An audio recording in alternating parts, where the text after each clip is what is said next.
No more bad government in Nigeria. Nigeria what? The only media that have been consistent speaking against the bad government and for the purpose for reformers. Nigeria what? Yo!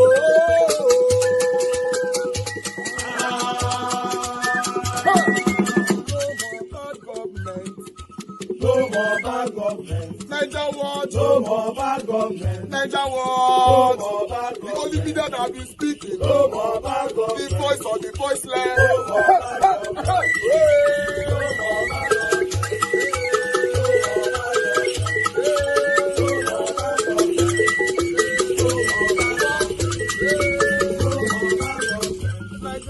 No more bad government. For the poor. No more bad government. Nigeria what? No more bad government. Nigeria what media. No more bad government. No more bad government. No more bad government. In Nigeria. No more bad government. No more bad government. No more bad government. The only media. No more bad government. The number one media in Nigeria. No more bad government. That have been speaking against government. No more bad government. Nigeria what? No more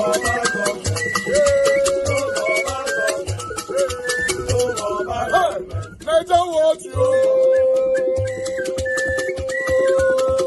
The voice of the voiceless. The voice of the voiceless.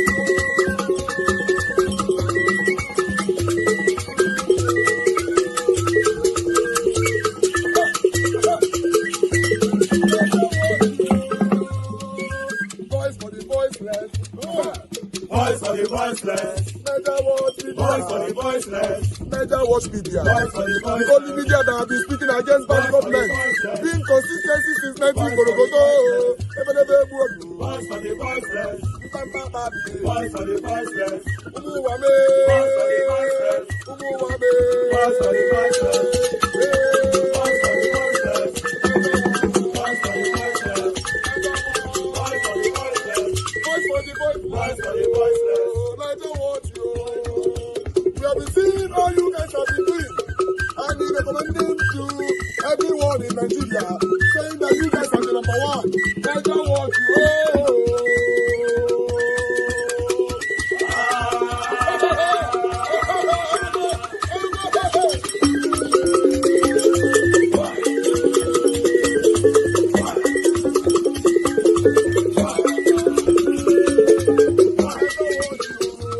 See that we're truly sober, that we truly regret what happened. It's not just about saying it. We must come out and make sure that these apologies are offered urgently, because without it, we will keep going round in circles, and it's unfortunate. Absolutely. Because Nigeria has been bleeding since June 12, 1993. Nothing has changed. So let's move on from that. Even though, as we said, Abacha's grandson has also raised alarm on these accusations and the family is speaking. But the book also sheds new light on the supposed Igbo coup theory, disputing its validity and also the negative impact it's had on the Igbo people. Furthermore, former military dictator Babangida criticized Gowon, who was present, for failing to provide adequate security for Igbos living in the north. Now, it's almost difficult to weigh which one of these revelations really had the biggest impact. It sort of depends on the side of this political spectrum and the probably regional spectrum you're on. But Chief Mamadu, when you look at this revelation, this admission that there was not an Igbo coup, that in fact it was an Igbo man or Igbo men who stopped the coup, and it seems the country has been living a lie for so many years. If there are people calling for his prosecution based on the June 12th situation, what do we make of this revelation now? It's really quite interesting because you see this a lot with political figures when time is ticking and they want to get everything off their chest. But sometimes in getting everything off your chest, you further burden people. You further leave confusion in your wake. So yes, he's cleared this up for Nigerians, but what do we do with it? And what do you think could have been done if we knew this earlier? Because that division, the continuous theory of an Igbo coup, has shaped many political decisions and many futures in this country.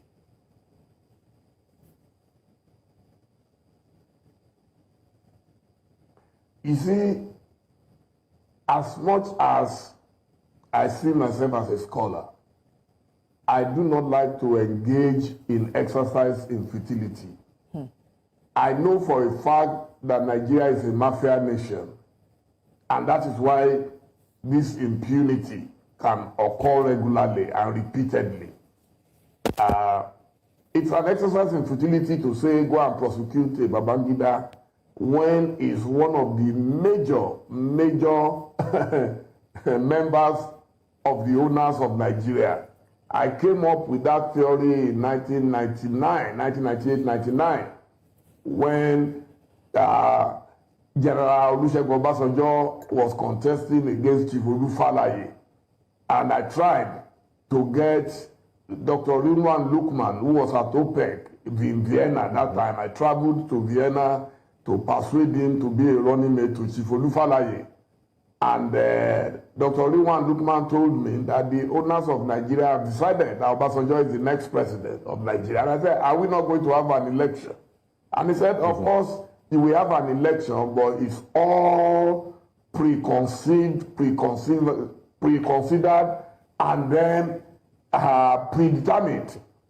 So it is virtually impossible today, the way Nigeria is configured. You can see that even President Bola Tinubu, who fought Babangida, who fought Abacha, who were together in exile for 3 years in London. He couldn't spit fire the way we used to spit fire in those days. You know, so Nigeria has a way of sucking you in to the extent that you become a part of the system. And anybody who knows our country very well, we know that calling for the prosecution of either Gawan or Babangida or any of the principal actors is just an exercise in futility. The practical thing now is that we must find a way to make sure that such an event does not repeat itself and that we truly forgive ourselves.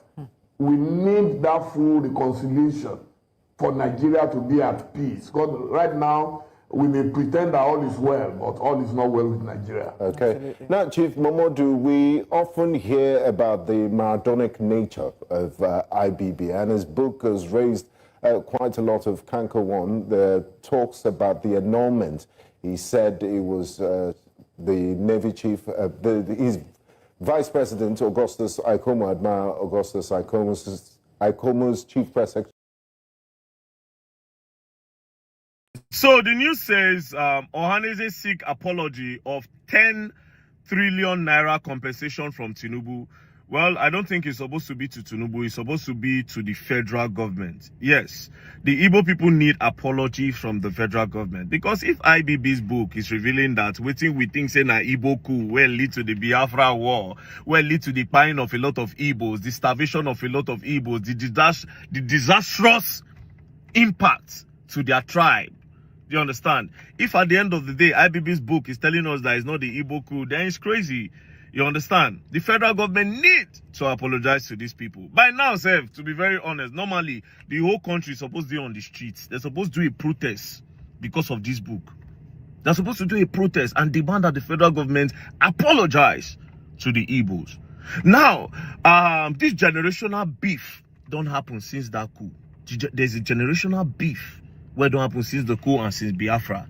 Some tribes now, they fear. A lot of tribes, they fear because they know say, okay, yes, they fear say, if Igbo man turn president for this country, that's where Ojukwu be won't do. Now the Igbo man go won't do. The Igbo man self go one scatter Nigeria. Do you understand? The Yorubas, from which side they see, because the Yorubas and the Igbo, they always attack themselves for Twitter. The Yorubas go attack Igbos. They go call the Igbos go attack Yorubas, say they be betrayer, and then betray this thing where make Ojukwu no get Biafra. The Yorubas go talk their own. Do you understand? But again, that thing, that coup, has dented the names of the Igbos where make some tribes does not want an Igbo man to get power. Usually it's supposed to be outside Igbo Yoruba where go enter power. You understand? They're supposed to share them. You get, but for some reason, it didn't happen. So, I'm also of the opinion that they deserve an apology and they deserve compensation. Not just that, there's supposed to be a march across the whole Nigeria for this revolution. And that IBB book self, they're not even supposed, that book not even supposed to be where people they go by, they read. Although it's good to get the knowledge, but I'm not sure say IBB is supposed to make money from that book. And like I said in my previous post, bro, if the advanced country, that man is supposed to pay for whatever thing he did and all in that June 12th election. And they see for Twitter now, they say, he create a lot of states. He can do that. Do you understand? But, more. Anyways, I follow for the people where they request and they demand apology for the Igbos from the federal government, not from Tinubu. You understand? Because Tinubu no follow for the military regime then. Yes, he didn't no follow. So it's from the federal government. Because after Tinubu, the government still there. So it's from the federal government. It's not Tinubu's government, the federal government, the whole structure of the government. The federal government should apologize to the Igbo. And that 10 trillion, yes, no na carry federal government go court. Your generation suffered because of that coup.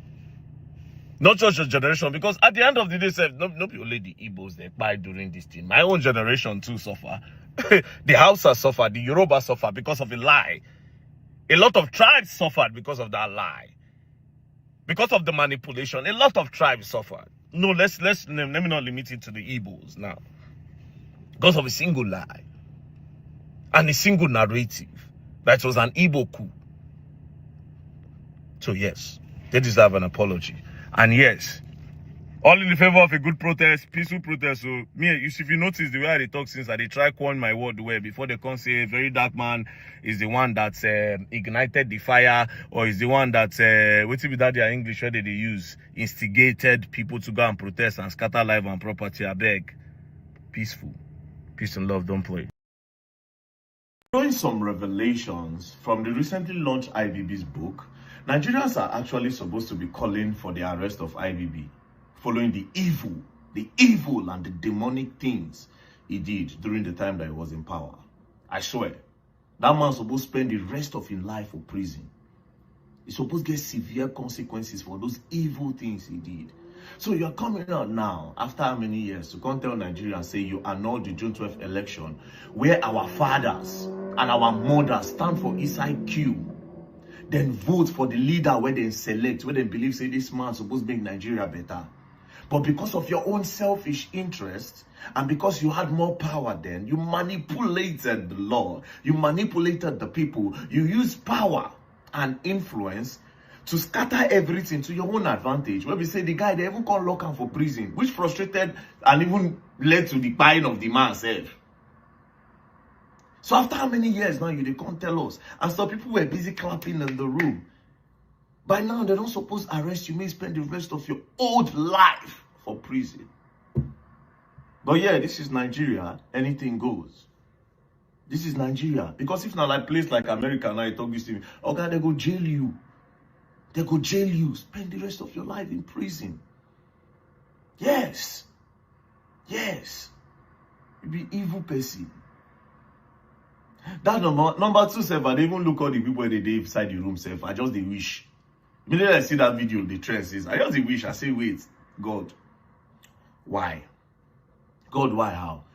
I just they wish say that thing where Samson do for Bible, if it just happen, may one person just do like this by mistake, may all the building just fall. Because 80% of the problem of Nigeria is inside that room that day.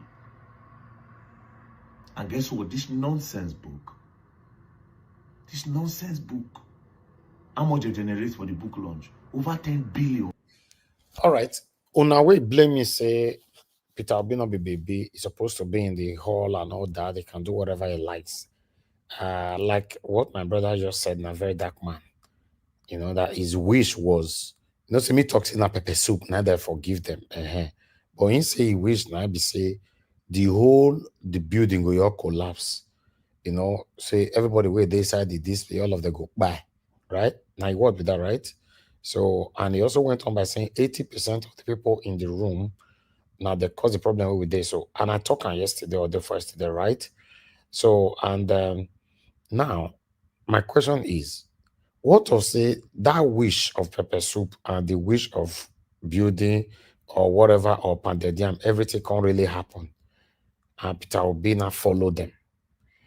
The same Peter Obi where you and I know say we not get any corruption with the hand, right? How you feel? This is the result of when you deliberately and systematically, hypocritically support Satanism. Just because at that moment it favors you. Yes, it favors you. My person is involved. I must protect my person. You know, anything where you do know your concern, you not be baby. It can go anywhere where you go, right? I bet you 90% of Nigerians today have the same wish of very dark man. That, oh, I wish all of the way you're decide here. See what you happen to them today because now they cause the problem where you and I they face. And Peter Obi was there.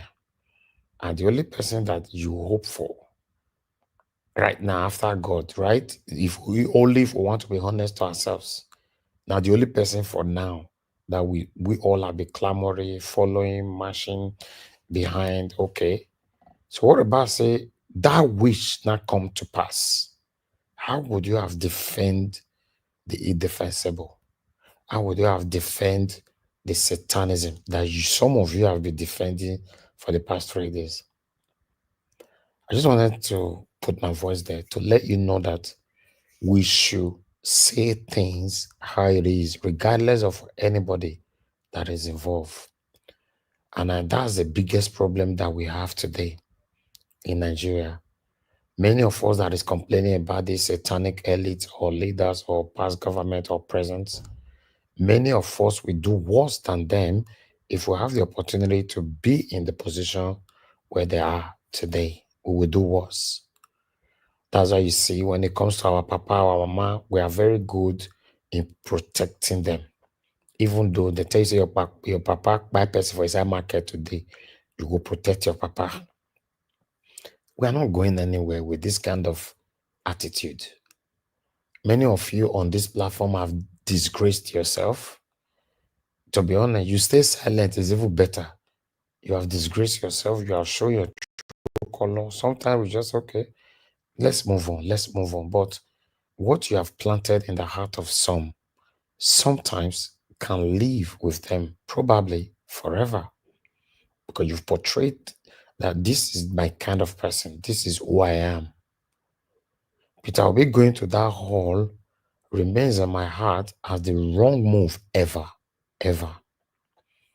Somebody asked yesterday, now that Peter Obi was invited, what Peter Obi supposed to do or how would Peter Obi have avoided not going? It's a simple thing.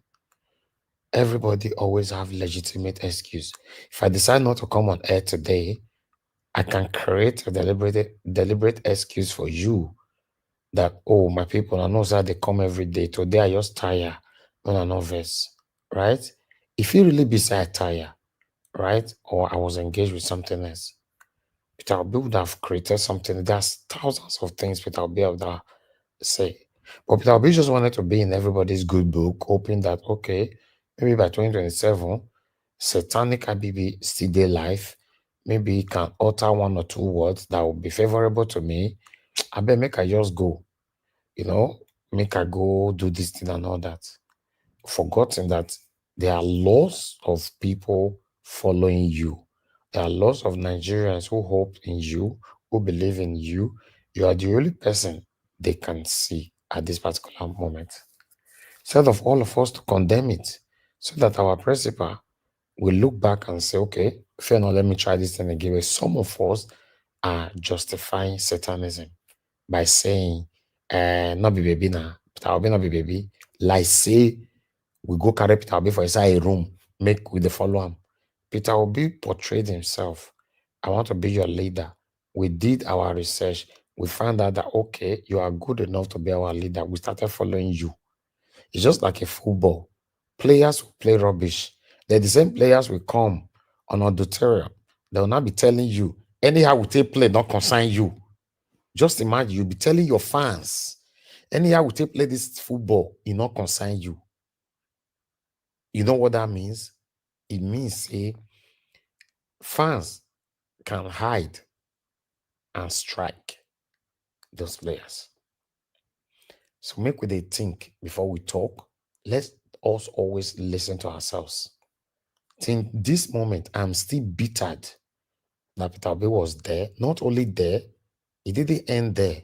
He came to write a note of applause for the same Babangida that everything where I don't talk now, everybody is now saying it now. That Babangida that's supposed to be declared arrested, or rather, inside that particular hall. Thank God now everybody's calling for that now. Some people are stylishly, like Dele Momodu just now was bending his mouth to say, we need to apologize. We need to. What do you mean by we need to apologize? That's the hypocritical aspect or path of this whole situation. Dele Momodu could not open his mouth to say, IBB, Babangida, Badamusi must apologize. He could not. He said, we need to apologize. How many of you did that we? How many of them confess? Not be one person confess. You could not mention the name. So this is all the problem. No media dare to call out IBB. Whereas it was to be in a developed country today, you will see like my second home, UK. You see UK media will drag you to the list. But no media in the whole Nigeria today, apart from maybe us and few other good Nigerians, patriotic Nigerians, no mainstream medias that have put pressure on IBB since that satanic confession. Now, Dele Momodu is saying we need to apologize. I don't know how many of our way they comment section or some of our way they call instance defending satanism that will go and join them inside that we and apologize alongside. Thank you very much, my people. Good morning, good afternoon, good evening to every one of you. Mother for Mommy Diaspora, good evening to you, Mommy. Thank you very much for all that you do. I appreciate you always, and I love you so much. Thank you, everyone, right there. Black Panther, I can see you. In fact, there's a lot of you right there. I'm just going to showcase you on screen shortly.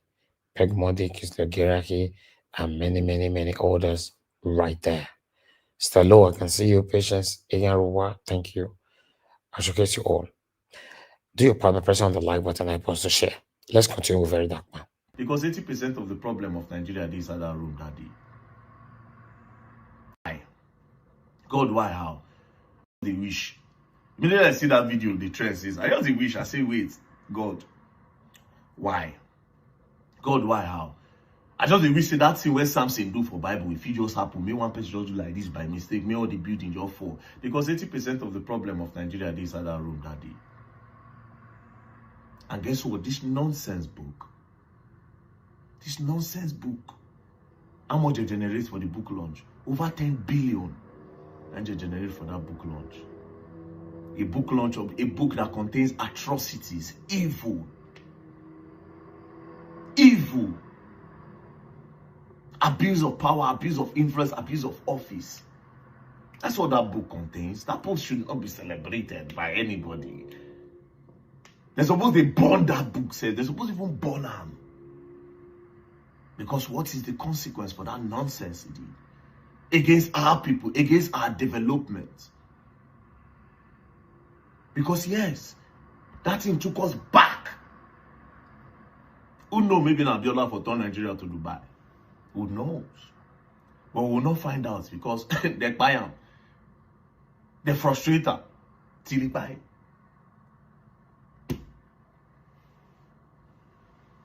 Now, talking about the Igbos, I wasn't surprised. Why? Because I've seen videos already before. I've sat down before. I've watched the whole court section with the guys, the Igbo men that was interrogated then, the ones that were in the army. So I watched everything. So I was not surprised about that. You understand?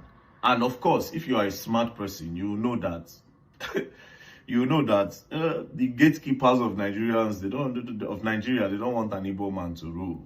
You know, I mean, they have their own reason, and me, I know they like put mouth for that type. When it concerns strife for politics, I know they won't put my mouth or inside where we're like that. You understand? So I'm not gonna go about the Igbo and the Igbo thing, the outside view. But this part where IBB review for a book, that man supposed to spend eternity for prison. That's it. But yeah, this is Nigeria. Because guess what? As there's no consequence for this, for what he did, right? Another person will come out tomorrow, Thursday, 2020 something election too. Maybe na INEC will come out. Who knows? Who knows? But we are supposed to be calling for the arrest of IBB. We're supposed to be calling for the arrest. But it is what it is, Sha. Now Nigeria we did. You understand? He will be celebrated. Say don't come confess. They will celebrate him. Anyways, peace and love. Who knows? Who knows?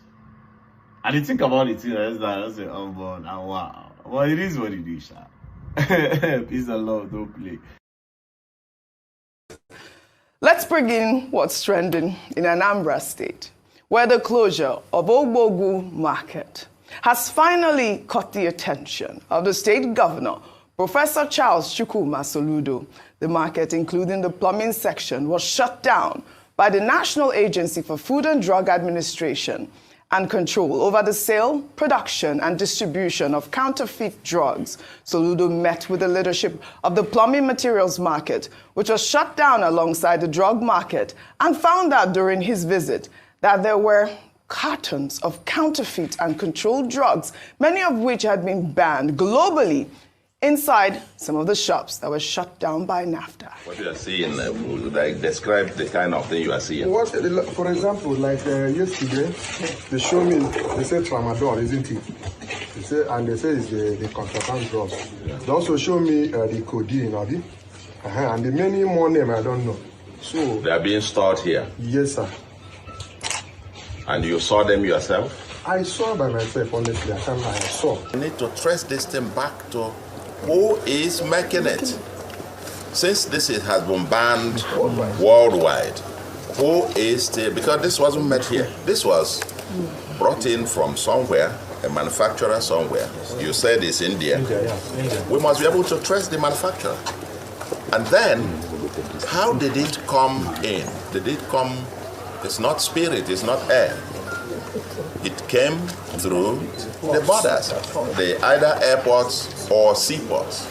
So I think there is a much wider concern that we need to get, because I worry about the health of my people. All right, finally, Professor Charles Chukwuma Soludo has gone to the market, and he talked about the fact that, you know, he was concerned about the conditions there and all of that. But, you know, they always say better late than never. Well, here's a video posted on NAFDAC's official X account showing the fake drugs that were uncovered inside the plumbing materials shops at the Onitsha Bridgehead Drug Market in Anambra. Let's take a look. You see the shop? See the full bags? That is package. Codeine. You can see? Full package. Inside plumbing material.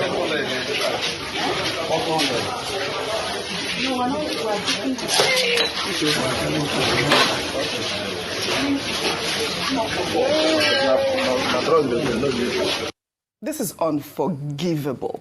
Unforgivable. But I would like to read out, you know, part of Charles Chukwuma Soludo's tweet before I come to you. He wrote on X after that visit, with drugs and related matters captured strictly on the exclusive list, my visit today was interventionist.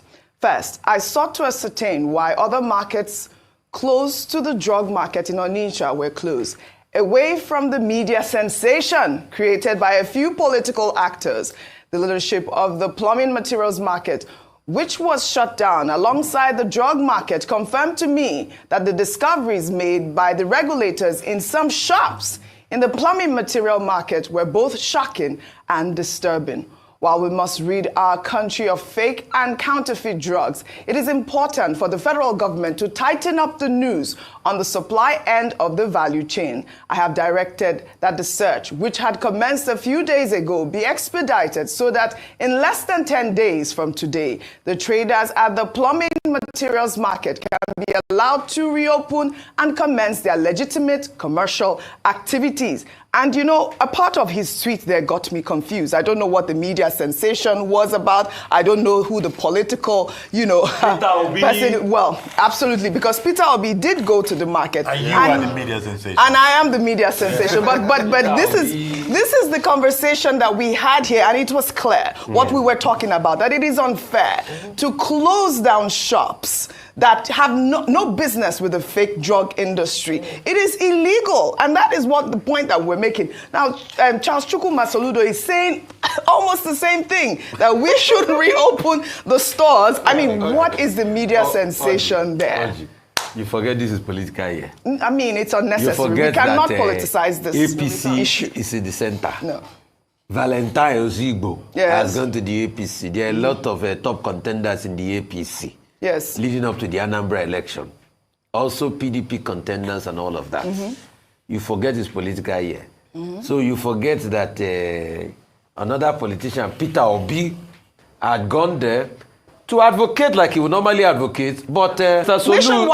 Soludo feels that somebody is coming to encroach on his territory. So he didn't go there the day Peter Obi went. He left it for about a week after. And came back to say all the things, same things Peter Obi said, but he now abused Peter Obi by saying media sensation. So this is politics. No, don't deceive yourself, Oji. Like my brother Telefroti will say, don't die in their war. Yeah. There is nothing he's saying today that we didn't see on this There's table. nothing he said that So Peter the Obi other didn't say one either. is, he could have gone to that, what's it called, issue that statement and supported, but he wants to play politics and want to hit his political opponent in this regard, Peter Obi, by saying that the media sensation and all of that. So this is the way these people play their politics. The most important question we should ask is, it's not fair to lock up their shop because track the syndicates, bring them to book, bust them, take the full road of the law on them, but it's not fair to lock up people's businesses. And that's nothing different. What you are just going to play is and aside. I'm the governor. Exactly. That's exactly what we advocated. We are still talking. All right. On this particular one, is very, very, this is sickening. Just listen to this video, guys. Listen to this video. It's crazy. A lot is going on in our country right now. It just looks like we don't have government. Example of what I'm saying. This is the one we sold last night, and there is detergent in this one. That's why it's bringing out this foam, and it will stay only 4 days to soften. Why this one is natural? There is no detergent in it. There is just the water and the cassava is inside. So that is why, as you can see, it's different from this one. This one is not bringing out foam, and this one is foaming. So this one will stay up to 8 days before it softens. Why this one can only stay up to 4 days? Just 4 days it will soften. And this is the detergent we use. Just this. No other one. Just this detergent is doing this miracle. This one now, I don't soak this one before. I no put detergent and put am, and the thing no met. I carry engine grinder and put it back. After 4 days now, I will filter this one and use them. That one popularly known Akpu or Satana or 6 to 6 or Fufu. Any way you know, so now they call them. The way they say they make them, now they tell you so. Private investigative journalism, that's what they portray there. Detergent. Now soap, where they take the wash plate for kitchen. They go buy a whole full like 10 liters or 25 liters. They go pour all of them for inside the same akbu, leave them for 4 days. Why the one where they not put detergent take up to 8 to 10 days for it to form before ready to eat.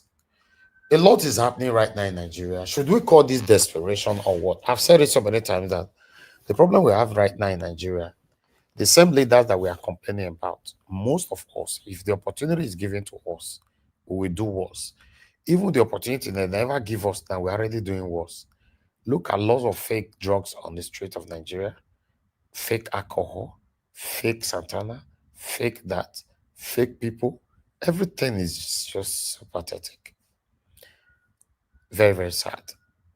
Let's move on. I'm going to post out a link now for those of you that want to join us, because I'm almost rounding up with my presentation so that we can take this all together. Thank you. Every sector in Nigeria is corrupted, has been, they've bastardized everything. Even king now, they America, inside jail, king for our country, a whole king, leaders, pastor, they America, Nigeria pastor, they jail there for fraud, pastor, spiritual leader. You they see every sector, judiciary, conflicting judgments. We go hear judgment on Monday. The one way we go hear on Friday. He go fear you. Any politician will sure say he sure of himself. Make we put very dark man as INEC chairman for the next election. You know, go see all the politicians where you know see. None of them go come back another time. If you're not sure of yourself, politician, make we put very dark man as our next chairman. Make we come see who go come back, who no go come back. May God heal our country.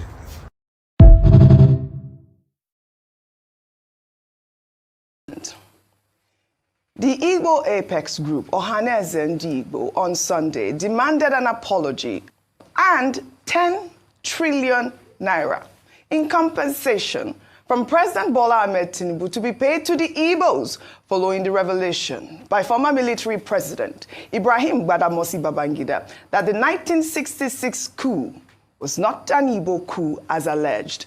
The revelation was contained in IBB's memoir, A Journey in Service. The group noted that the coup unleashed disastrous repercussions on the Igbo people, among other factors, which ultimately led to the horrors of the Biafra War. Let me take their statement in part. The group wrote, "The Apex Igbo Social Cultural Organization, Ohanaeze and Igbo, extends its profound appreciation to General Ibrahim Badamasi Babangida for his remarkable courage in officially declaring that the January 1966 coup was unequivocally not an Igbo coup. This pivotal acknowledgement is not merely a correction of historical nomenclature, but a significant moment in our collective pursuit of justice and reconciliation, signaling a potential end to the historical vindictiveness and cruelty that have been pervasive in federal government policies towards the Igbo nation. His forthright exemption of the Igbo from the egregious classification as enemies of the northern region in the aftermath of the coup is both timely and necessary, even if it arrives decades later. The mislabeling of the 1966 coup has unleashed disastrous repercussions upon the Igbo people, most tragically culminating in the January 1966 counter-coup, which decimated a military head of state of Igbo descent. The staggering loss of life, with approximately 3 million Igbos, predominantly innocent women and children, slaughtered during this conflict, continues to reverberate through our collective consciousness. In light of these egregious injustices and the deliberate neglect exhibited by successive administrations, Ohanaeze and Igbo hereby restates its demands as articulated previously during the Justice Oputa-led Judicial Commission for the Investigation of Human Rights Violation panel in 1999. The present federal government, led by President Bola Ahmed Tinubu, must recognize this moment as an opportunity to extend a public and unequivocal apology on behalf of previous military regimes. Our demand for 10 trillion naira in reparations remains steadfast. This figure is not arbitrary, but a symbolic recognition of the indelible losses the Igbo people have endured.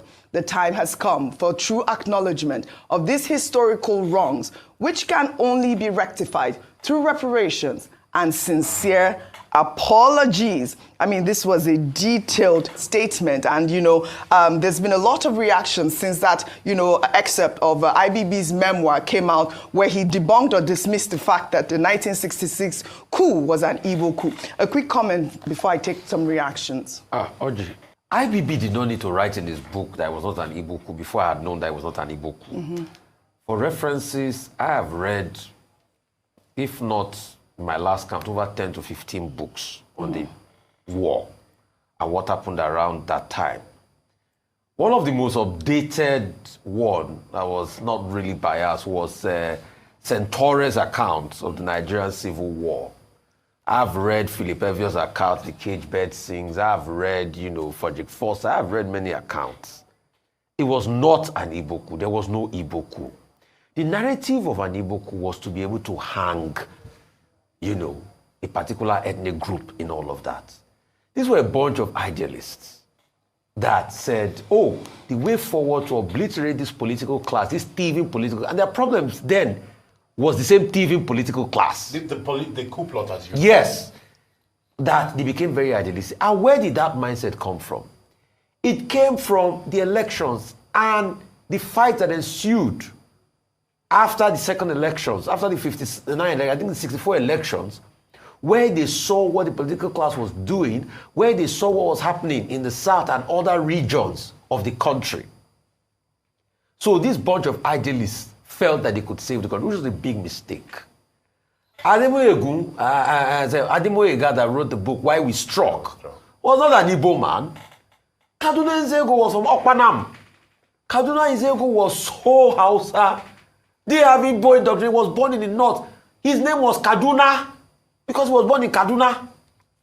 So all of this was part of the sentiment that they used for this war then. And there are many copious accounts. It was just a bunch of idealists. They felt the way to go was the way to clean up the system, but it was wrong. There was no ethnic. The same narrative of ethnic coloration stemmed from what the political class started infusing, so that there was going to be a fight back, coupled with the media. And that's why foreign medias also played a role in this. And they whipped up that sentiment, and it started to snowball into the anarchy. Right. In moving forward, we need to heal. We need to know that we are all on this table of this hurt and pain, and we should try as much as possible to fix it. And we must be able to do justice. The greatest form of reparation for me is justice. Yeah. And we must stop the marginalization against the Igbos. Infrastructure must be built in that land. All right. We must allow infrastructure go around. Yes, we have development commission across all regions now. There are statutory transfers to the budget. Yeah. We must be able to pump money there. Also, we must bring about federal infrastructural present development. Then we must also stop this talk. An Igbo man cannot be president. Who said so? Who said so? Because you see, these people forget a lot. After the Civil War, one of the paths to reconciliation was a deliberate attempt by the two key political parties to have Philip Omiedi as the running mate of Awolowo and what's his name now? The number one, Alex Ekwere, the first man to get a PhD in architecture in Nigeria. All right. So we need to be able to bring ourselves to this table of recompense and bring the conversation clear on the table that we must fight for a path to peace and stop this Igbophobia and hate against Igbos and all of that. All of us must be one to make this unity work. All right, so you're up for that, compensation, the 10 trillion. I mean, there's been conversation about, how that amount of money, there should be some sort of wider consultation as to how Ohanaeze arrived at that amount of money. But for me, due compensation. You believe in due compensation. A lot of federal infrastructure in the east and other parts that have been disgruntled in the country, sustainable ones. That's what I don't know about 10 trillion, but I'm all about justice. So let me take a comment that followed that story. This is from Justin Collins, who wrote, Ohanaeze and Igbo's demand for an apology and 10 trillion naira in compensation from President Tinubu following IBB's clarification about the 1966 coup underscores the Igbos' deserving recognition of their historical grievances. This call for reparation reflects the ongoing need for acknowledgement of past injustices in the nation. The 1966 coup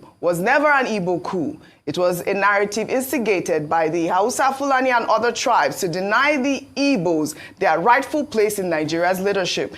This misrepresentation has fueled decades of injustice against the Igbo people. And, that sums up the sort of conversation we're hearing from the sides of, whether or not we're going to pay reparation. Well, amidst all the revelations made in IBB's book, a historic video.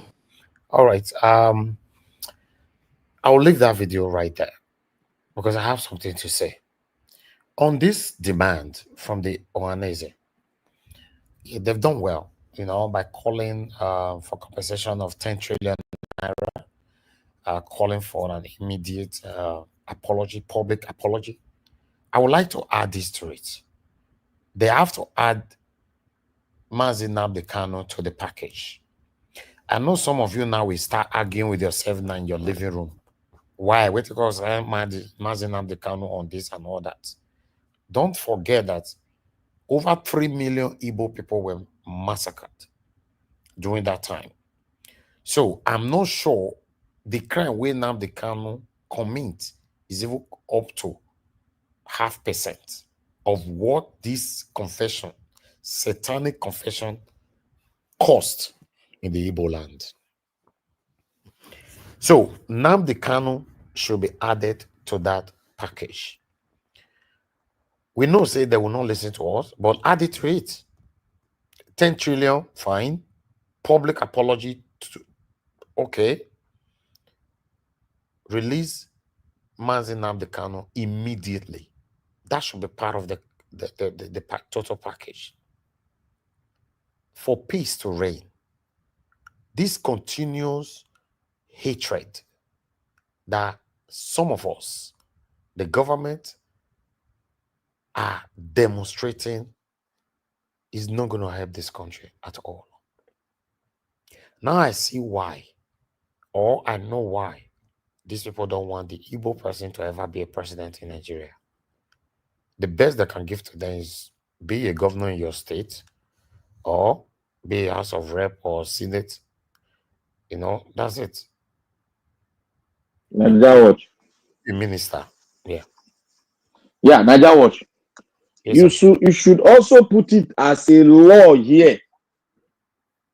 For somebody to come out here and start alienating an average Igbo man here, put it as a law. Somebody will make a statement. That is why the country does not trust an Igbo man. Put it as a law here. Because people like to do those things and it's not good. Look at the whole revelation now. One thing you must understand, my brother, is this. Sometimes you people think I'm just I don't know. I'm the head of everything. Listen, I'm just managing this small space here, subletted from YouTube. We call it panel. When Mr. A is giving a delivery that is not aligning to what we believe on or what the platform stands for, please, you have right, like you just did, unmuting yourself and countering me, or rather interjecting me and counter the person. I can't do everything. Sometimes I might say, Black Panther, speak to us. I might not be there anymore. Maybe I want to go make coffee. I want to go make one or two things before it gets to your time. But some people think that, oh, I listened to Black Panther from beginning to the end. Until my attention is drawn to it, that, oh, there's something Black Panther said that is not allowed. I'll not go play it back and demand for apology. So in most cases here, let us manage the platform together. I'm doing my part. I'm doing my best. But it's not easy.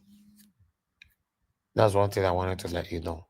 As you all know that I'm not a supporter of division, or rather practices of ethnicism. I'm not part of it. I've never been part of it. If I'm part of it, I'm not sure I will use my platform to be supporting outside of my state. Yes. Thank you very much, my people. Please, guys, let's use today, Monday, 24th February 2025, to bombard the comment section again. Free Nnamdi Kanu now. Please put it there. Free Nnamdi Kanu now. Let me take some calls. Thank you very much, Madam Origin, for calling in. Good evening to you, ma. Please talk to us. Yes, Mr. Niger Watch. Thank you so much. Thank you for picking my call. I apologize for calling in, but I may not be able to contribute, but this is very important to me. The whole, all you're presenting today. And I want to say quickly here, I want everybody to know, please, Ohanaeze ndị Igbo and every other politician in Igbo land does not represent the Igbos. The person that represents we recognize is Mazi Nnamdi Kanu, and everyone else he recommends.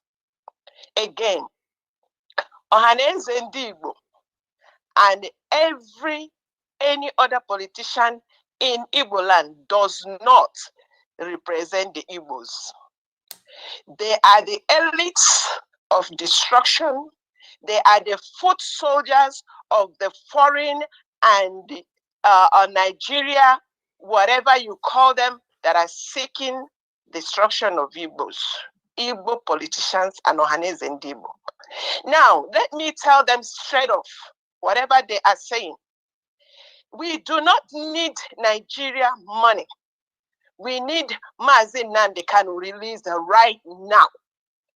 If they have anything to say, if they have interest of the Igbos, they shouldn't sleep tonight.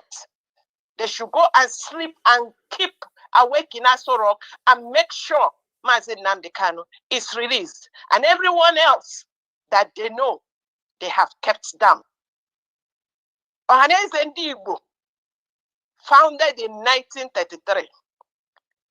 They call them Federal Union. They keep changing like chameleon. They gave birth to all the politicians. Everything that is happening to Igbo land is Ohanaeze Ndigbo and the politicians in Igbo land. Everything else that is going on, that is what they have allowed inside Igbo land. We are tired of hearing them. Why is Mazi Nnamdi Kanu still in the dungeon? And they only look at Afenifere. What are they telling? They are the ones that will go. I don't even understand what gave them from where they are, except that no, in fact, I don't know what to call them. I rested there. Let me go to Mr. Dele Momodu. Mr. Dele Momodu, I heard you clear. You said the Nigeria nation is a mafia nation. And you said that Nigeria has a way of sucking you in and make you I think you mean the mafia nation. They suck people in, they make them do whatever they want them to do. And this is the country, the system. You want to come and apologize. What are they going to apologize? What they are doing now or what they did before? Are they going, what do you want them to, so that we move on to what? So that we continue. You said they apologize, so we continue. Continue with what? Continue with the atrocity that is still on. Mr. Dele Momodu, I need you to come and explain to us what you want them to continue. Since you have identified them as a mafia nation, as those that they know what they are doing, and you know what they are doing, you know, Mr. Dele Momodu, and you and all and everyone else that are elders in that country. All right. What do you people want from this generation? I rest it there, Mr. Nigeria Watch. Thank you, man. Thank you very much. Thank you. Wow. Nigeria matter, eh? People, let me take another call. Thank you very much, Tony Africa. Thanks for calling in, sir. Talk to us. Good evening to you. Good evening, sir. Thank you very much, sir. God bless you for your today. The thing just wake me like do the wine soak water. Not be smarting. I even slept off. I thank you very much, sir, for bringing us all the, especially that I put something also, so that I already posted that video to my family members, so they should watch out, for what they eat, I really thank you very much, sir. Thank you. I really thank you very much, sir, for doing that. And then now make a go to the politics of it, So, then, it's what we say we share the country. Organize, not be say we hate each other. We want to make the government or governance manageable, because you look at the system right now. You see, so and now you see that people are now buying into this man's book, even though we know that this man is a liar. Babangida is a liar.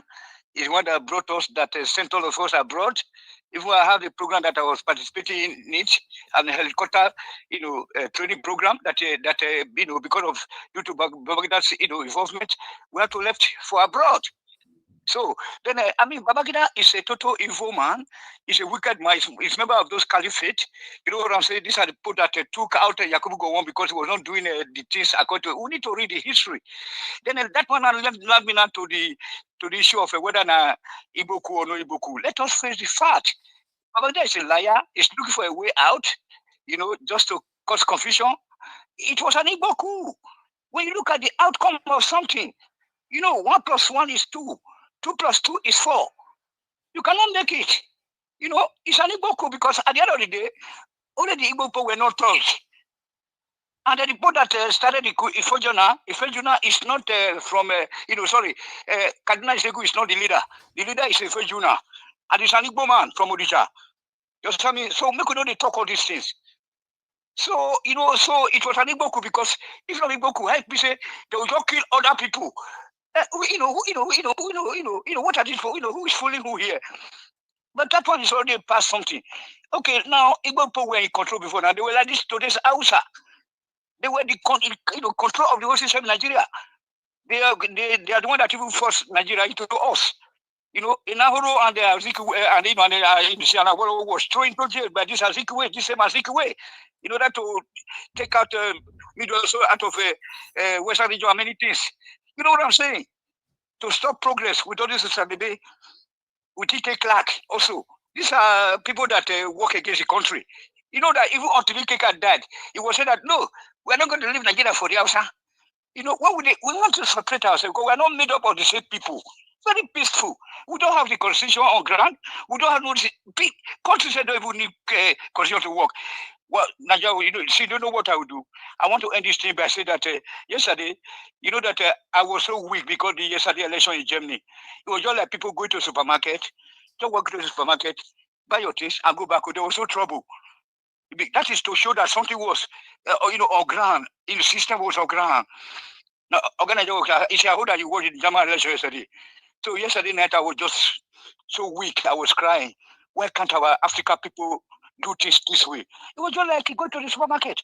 No election, no vehicle, no police, no nothing. So that is why we say, please, sir, Ohanaeze, with people like you, I know that Edo can be a great nation. With men like you and myself, we can go to direct the Edo nation.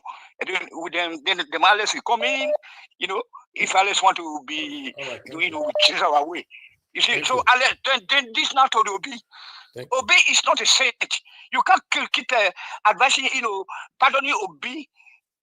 After one mistake, after the other mistake, you guys are saying that it's not a perfect man. It's true, Ododo. So the man is just like all the Babangida, like all of them, no different. Go to Atiku to call him my senior brother. And meanwhile, you are just suffering, getting enmity or special judge where people are talking nonsense to you, that you don't like this, you don't like that. But just at the end of the day, this man will not even go to your panel to even come and say hello to you. All right. And then this man is doing opposite of what he's preaching every day by day. Thank you. So many men sit down for ground. Thank you, sir. God bless you. Thank you. All right. Thank you very much, Mr. Adewale. Thank you very much. Talk to us. Yes, sir. Good evening to you, sir. Everybody. Good evening, everybody. The panelists and the commenter. I greet our mama diaspora. It will be well. So I want just to say just two things about this program. The Igbo, our brothers, the Igbos, I don't really know what is really happened. This IBB, it said that there is not the Igbo coup. And our brother, what are they waiting for? Are they waiting for the Ohanaeze to speak for them? At least by this time, Nigeria is supposed to be hot. All of them will come out and leave their business and protest. They should release this man, Unandi. They should release him. That guy is suffering over there. Ohanaeze they are not doing good to the Igbo people. They are just playing politics with the people. When the life of the people, you can't go to the east now. They are kidnapping themselves, killing themselves. So problem is over there. They are talking about money. Instead of for them to say, please release our son, Unandi. They should release him. That is what they need. That man stand for them. But since they denounce that guy, they don't want that guy to come out from that jail. So they are the problem. They are the problem that the one that keeping this man in that prison over there. So which is very bad.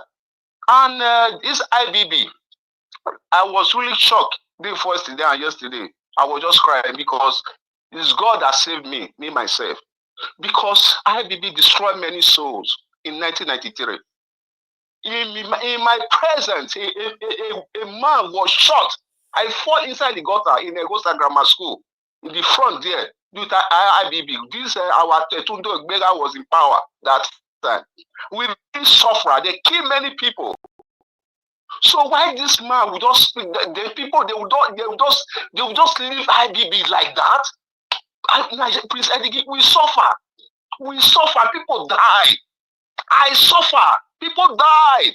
So that man supposed to go for it. They're not supposed to leave that man. I know Nigeria is corrupt, but the Igbos need to stand up so that others, our brothers, will stand with them.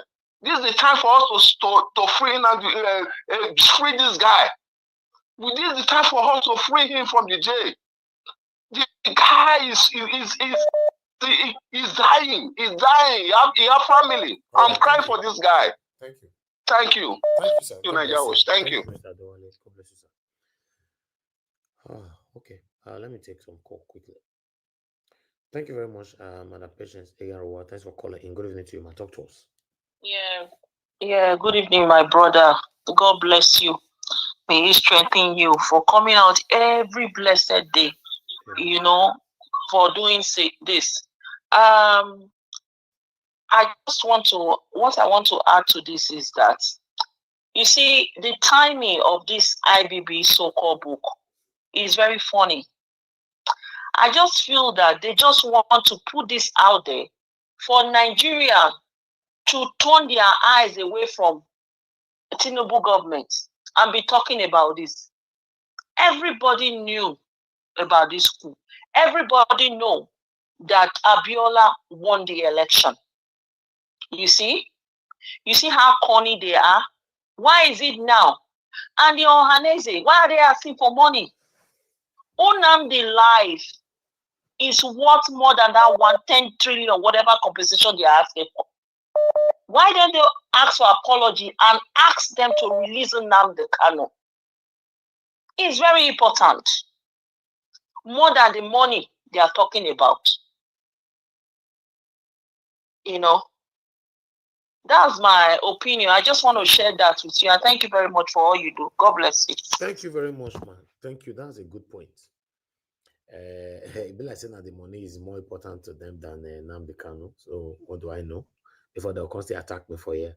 Thank you, guys, Jude. Thank you, sir. Please talk to us. Good evening to you. Good evening, my brother. Good evening. Good evening. God bless everybody. Your mom, the panelists, other people that have contributed before me. You know, this country, we all know, is divided. And it is almost like the good fighting the evil. It's almost like the people fighting the ruiners. So if we must succeed, we must come together under somebody that believes in that fight. There was a time I told you about our leaders' action when Elefarotimi was having issues. You see, just think about it in a normal environment that you belong to. If you have somebody that is with you, but once in a while, you see him in the company of the people you are trying to fight against, and he stays there, he comes back to you again, he goes there and comes back. What happens is, you will not trust the person, and that other camp that he goes to sometimes will also not trust him. So if we must do this, if we must bring these people down, we must all come together and not be having one leg there and one leg here. There is no way PU will be in that hall and they are clapping for somebody that actually confessed the evil he did. I was personally affected. Me and my elder brother, we were in hospital. My brother was in the hospital in Lagos. And then when this whole thing started, my parents were calling, please come back. If other people can run, your brother that is in the hospital will not be able to run. I had to sign. I was still little that time. We had to sign for the withdrawal from my brother in the hospital. And we all ran down outside. My brother eventually died. So where are we going to start? What IBB did. So when I see all of these people clap or go to this side and come back to this place, that means the person is not ready to lead us in this war. It's not a walk away. It's not an easy fight, though. He has even acknowledged it, that it is not easy for people that have been enjoying this in over the years to be dismantled. But if he must lead us in this war, he must stand with us fully. We are more in number. We are more in number. Democracy, ideal democracy is a game of number. We are more in number. He has to stand with us and fight these enemies. Thank you. Thank you. Thank you, Mr. Ike. God bless you, sir. All right. I can see more people calling in. Please, my panelists, bear with me. Let me just finish with callers. Then I know that I'm not coming back to the phone anymore. Guys, help us to press on the like button, and you can see I lost my voice, so I'm just being careful. I don't know. Good evening to you. Naija Watch. Yes, sir. Why don't you do it 50-50? We need their input today. It's a very big topic. We need the callers. We need our own input. Everybody should contribute. Forget about the timing. We can just talk for 4 minutes twice. For 4 minutes twice. That's all. All right. Thank you. Thank you very much, my brother, Mr. Everton. Talk to us, sir. Good evening to you. Hello. You are not talking. Okay, you are not talking. Shooks Everton. Hello. Good evening, sir. Go ahead. Good evening to you, sir. Go ahead. Talk to us. Are you hearing me now? Hello? I'm hearing you. Go ahead, sir. You are delaying. You are destroying the time now. Hello, Mr. Najawaj. Okay, your network is bad, sir. Come back tomorrow. Thank you. Mr. Alex, thanks for calling in. Good evening to you, my brother. Talk to us. Yes, can you hear me? Yeah, I can hear Good you. evening. Go ahead. Thank you, Mr. Najawaj. I greet everybody, Mommy Diaspora. I greet everybody, my dear fellow panelists, viewers worldwide. You see, this is one of the reasons they take away history. They took away history from our curriculum in secondary school. It's one of the reasons they converted history to international studies and diplomacy at the university level. They distorted the syllabus of history at the university and at JAM and WAEC level so that people would not know the truth. Some of us already ran away with the truth, and we are going to continue to educate people. My brothers and sisters, Michael Zekome, SAN, I had already said that the coup was not an Igbo coup.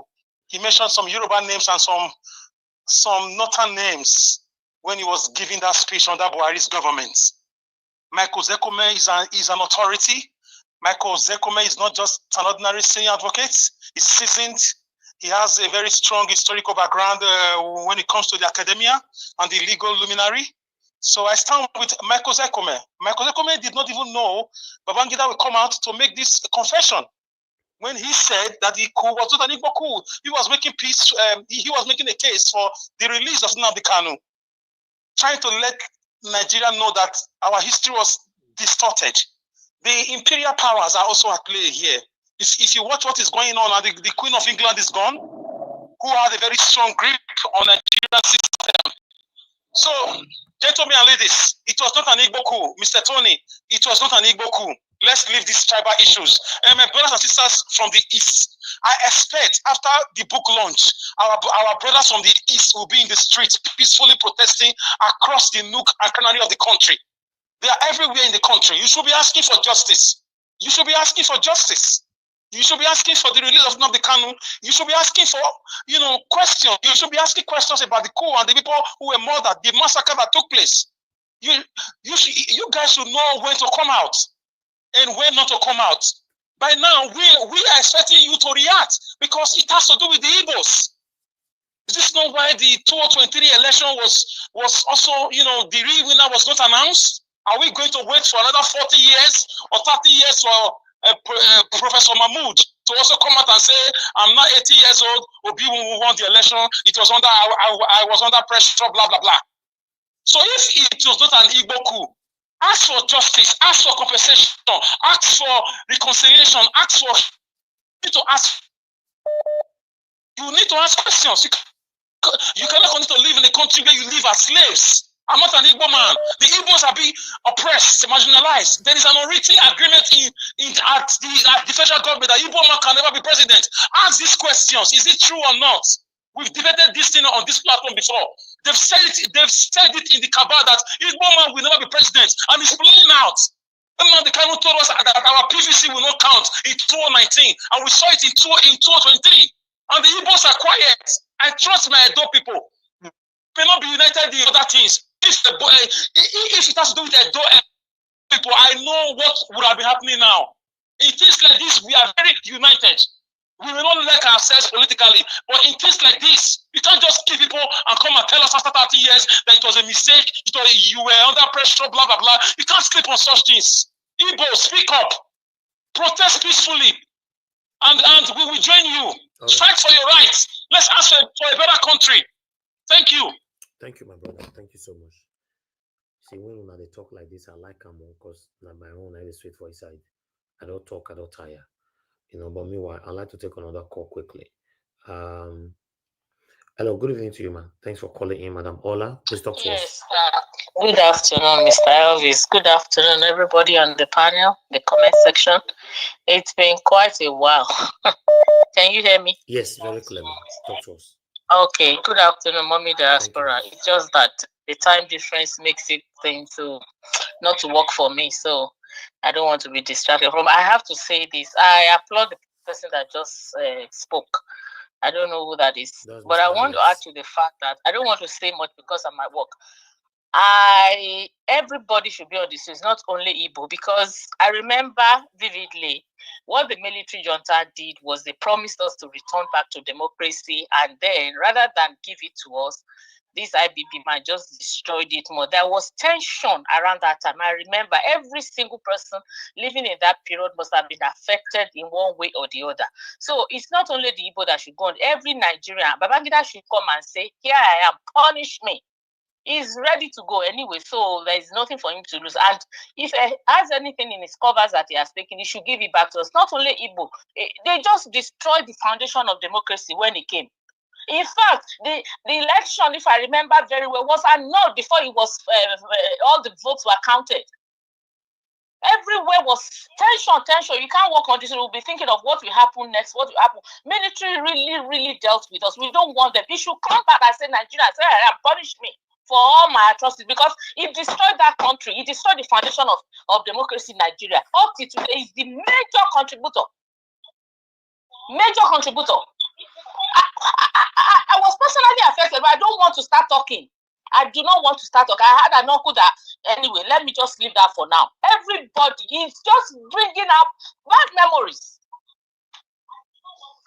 Everybody should be on the streets. He has opened his own mouth to confess. God is about to do something. Everybody, and Tinubu should do something about it. He cannot just go like that. No, that book should not be in any bookstore. All right. Thank you. Thank you, Mr. Evans. Thank you, Madam Ola. God bless you, man. Thank you so much. All right. Just bear with us. We have more people calling in right now. All right. Thank you very much, sir. Big heart. Thanks for calling in. Talk to us. Hello. Thank you, Elvis, for picking my call once more. I just want to lend my voice. Good evening, everyone. Good evening, your wonderful panelists and Elvis. I really thank you for all you do. Very quickly, to be honest with you, listening to all your clips, and it looks like just of recent, just because IBB published a book that kind of tries to debunk the age-long view about whether the 1960s coup was Igbo or not Igbo coup.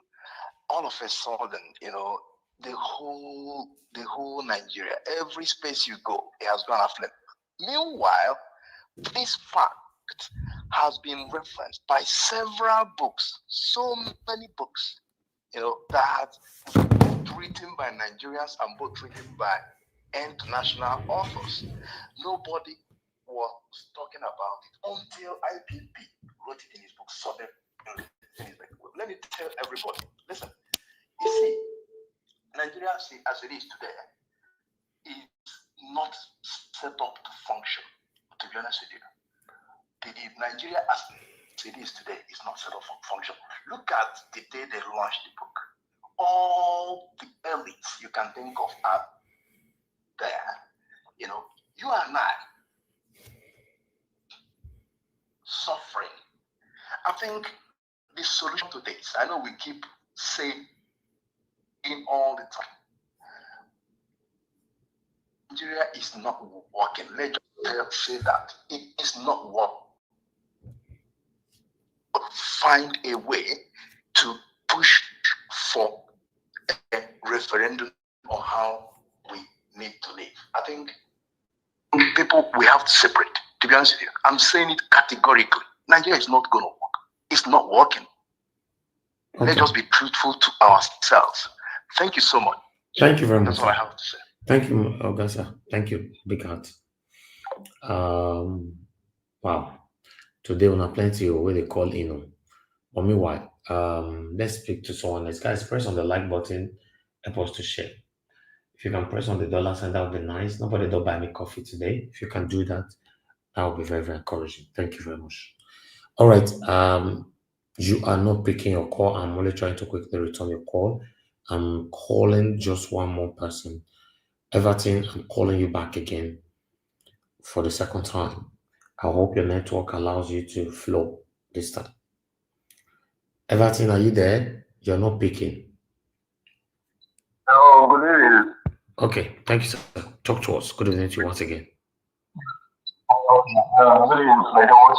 Good evening, mommy and the rest of your network not clear. Your network not clear. Your voice not clear. Your voice not clear. You get where you did today. Maybe you don't drink palm wine this evening. Your network not good. Your voice not good. You're not your good. Call back. Thank you. Hello, yes. Good evening to you. Go ahead. Your name and where you calling us from. Hello, off your TV, sir, if you want to talk to us. Okay. Hello, your name and where you're calling from. Hello. All right. God bless. Thank you, sir. Hello? Yeah. Please, I want to contribute just a minute. Go ahead. My name is Alex. That brother Tony that said that Coup was an Igbo coup. That guy I've been hearing, I've been listening, he has been contributing in your program. That guy is a biased person. That coup wasn't an Igbo coup. Till today, we see the hatred, the house, the Northerners and the Yorubas they have for the Igbos. That killing wasn't only the Igbos. And from Edo State, from Benin City, they also killed the market people. The market, they speak like the Igbos. They destroyed the Igbos, the market people. It was because of Ogbemudia that helped us. It was my president when they fought that war. It was Ogbemudia that helped Edo State that made them not to kill the market people. They added the market people to the Igbo and destroy everything. Now he says it's an Igbo coup, it's an Igbo coup. When somebody that is not straightforward like that, when you are coming out to come and speak in public, you have to watch your tongue. My brother, may God bless you. I pray this is the beginning of the victory for the person that is going to speak last now. God one. We should thank Babangida. Babangida has no problem. He only has problem in that June 1993. But that the one of that Coup, the Gowon was the president that sat there. He's the one that God is going to hold responsible for that. Thank you. God bless you, my brother. Thank you, sir. Yeah. God bless you, sir. Thank you, sir. Yeah. Okay. Just the last call. Let me take this as the last call. My brother Henry, I'd like you to quickly talk to us so that we can move on. Thank you very much. Can you hear me? Good evening to you, my brother. Good evening, Mr. Yeah, talk to us quickly. Yeah, good evening, everyone. Yeah. What I wanted to say about this this coup issue. How many years we now? By now, I was expecting the Ohanaeze Igbo should come out boldly to place a demand. First of all, to release Nnamdi Kanu. Because Nnamdi Kanu was fighting for the betterment for the Igbos. Now somebody came to confess to the world. I was expecting they should march to every state, peaceful demonstration. No open of stores. These are time to show their pride, to show what is believe and they stand for. And some people will come online here to counter our comment here.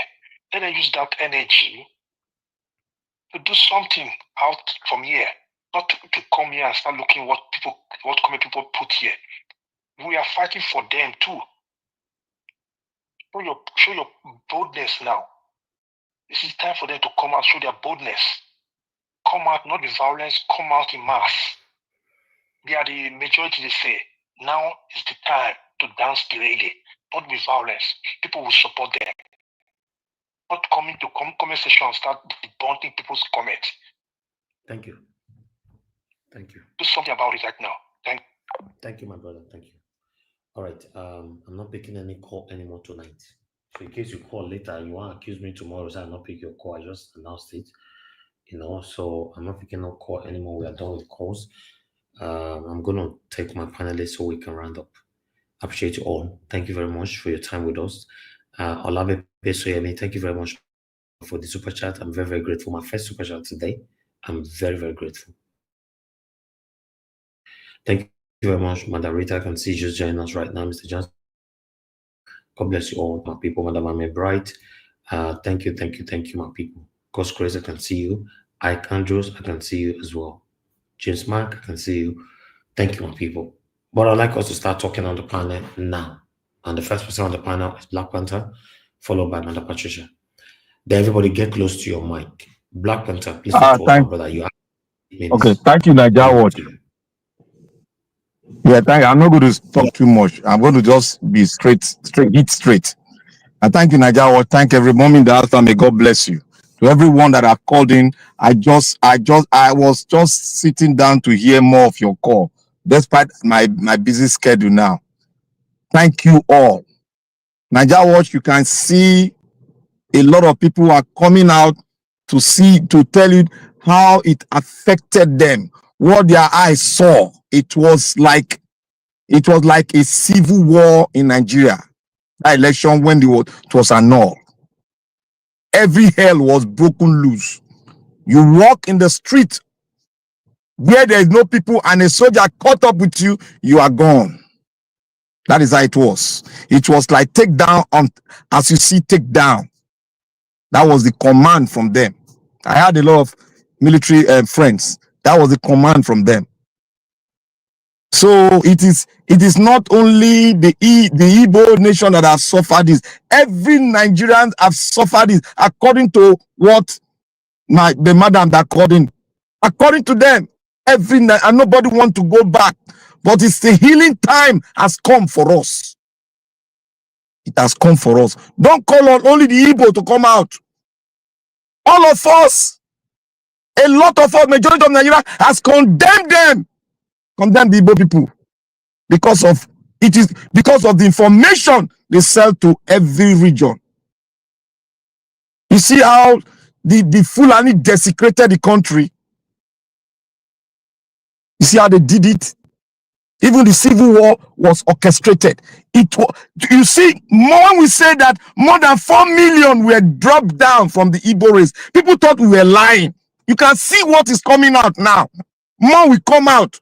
When Gowon will speak, because I believe he's going to write his own book. If he's a good Christian, if he's a believer of Christ, he's going to write the book. What happened? Somebody came out here. What's his name? Sony Africa. That have signed, that have gotten an alliance with some people. Tony, I see you every day. I see you every day in the den, in the forbidden place. Where human is supposed to stay, you go there. You align with them to tear the Igbos down. It will look to Tony Africa. If I were opportunity to see you in Benin, I would treat you like a Benin man and tell you how to behave as a Benin man. You still come here to say when you were not even alive born during the Civil War.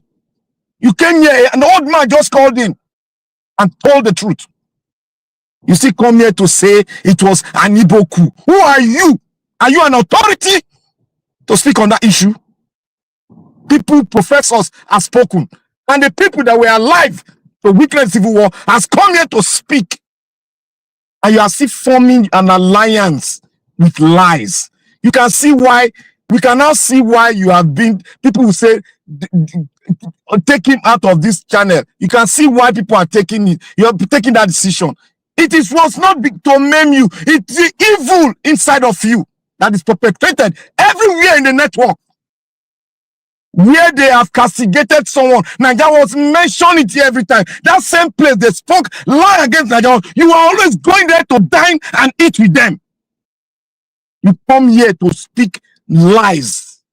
May God help you and have mercy on you. Nigeria Watch, to every Nigerians. Now we can now know why history is important.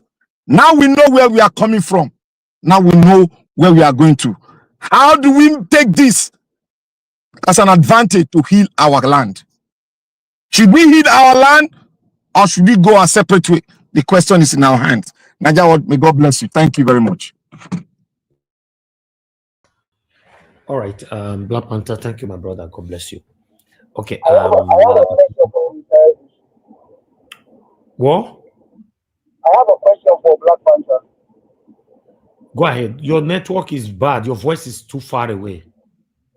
Okay, he said if he sees Tony Africa in Benin, he will treat him like a Benin man. I don't know if you have to expatiate that or maybe you take that back because that sounds like a threat. That's what I'm telling you. Okay, Black Panther, did you get that? Okay, I hear it. It is not a threat. Benin people, we know how to talk to ourselves. We'll sit down and tell ourselves the truth. That is the way we treat ourselves. We tell ourselves the truth, eyeball to eyeball. We are not afraid of ourselves. We tell ourselves the truth. And when we see the truth, all of us come together. You see, everybody talking about truth. You have no other option than to concur and align with us. That is how we talk to ourselves. Okay. Thank you. All right, let me move on, please. Thank you. Madam Patricia, please talk to us. Good evening to you, ma'am. Good evening, Mr. Ivis. Good evening, everybody. Panelists, comment section, Mami Diaspora. Good evening to every one of you. Please like and share. Very important. Nobody has bought Mr. Ivis coffee. I beg, Mona do, let's encourage him. At least we are here, the panel, learning out our voice to make Nigerians not only Nigerians, the whole world hear our plight. So those of you on the comment section, yes, you are doing the same, but yeah, you can still give. Thank you so much. Mr. Ivis, look, when I come here to lend my voice in saying what I can see that is wrong with our Igbo people. People come out to say, oh no, she hates Igbos. Okay. Look, I've said it before, and I will say it again. I say lack of love for themselves is what is their problem. That's what I've always said. But people have come here to challenge me that no, we love ourselves, we do this, we do that, and instigated other ones, gullibles, to think I hate Igbos. I'm only telling you where your problem lies. If you don't like truth, then that's your problem. It's your problem, it's not mine. Because I'm here to speak truth to power. not to, you know, not to please you. I don't want to speak, I don't want to say what you want to hear. I will say things the way it is. And that's what I've been doing. Whether you like it or not, that's your business. But before God am I, before God, I know that I'm speaking what is truth. Now, look at it. The what's so called Ohanaeze, they are not talking about Nnamdi Kanu. Not be that one that they after. They are talking about money. It's money they're talking about. The apology, that one will not be anything. Because if they're really talking about apology, it's about them saying that, look, they should release Nnamdi Kanu and apologize to all Igbos or even all Nigerians. Is it only Igbos that died? No, I lost an uncle, my only uncle. I've said it here on this platform before. I've said it here before. He was studying to become a doctor in Ife, University of Ife. When they acquired it, they said it was Igbo. It wasn't Igbo that killed him. It wasn't the Biafra. It was when I've said it before. Okay, now it could not be an Igbo coup.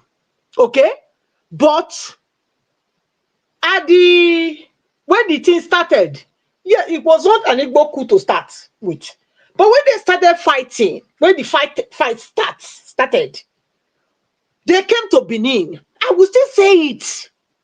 This is what I know. Nobody can tell me it's a lie. Go on, if you don't know, go and ask your elderly people that are still living now that we are sound in mind, not the illiterate ones, so that didn't know what will happen. Okay, my father was a policeman. Okay, so I know what I'm a British trained police for that matter.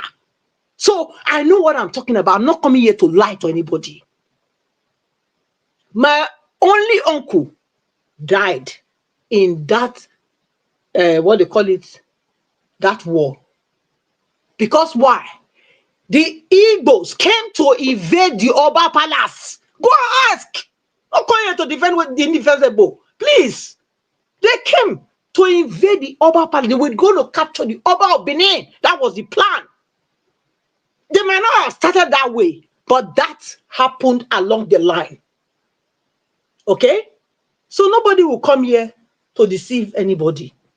I'm not saying that they planned everything alone. That's not what I'm. But, you know, in a war, as the war progressed, yeah, things happen. And this was what happened. And because of that, they came to capture Benin. Because of that, the federal troop came to Benin, and Benin became a massacre land.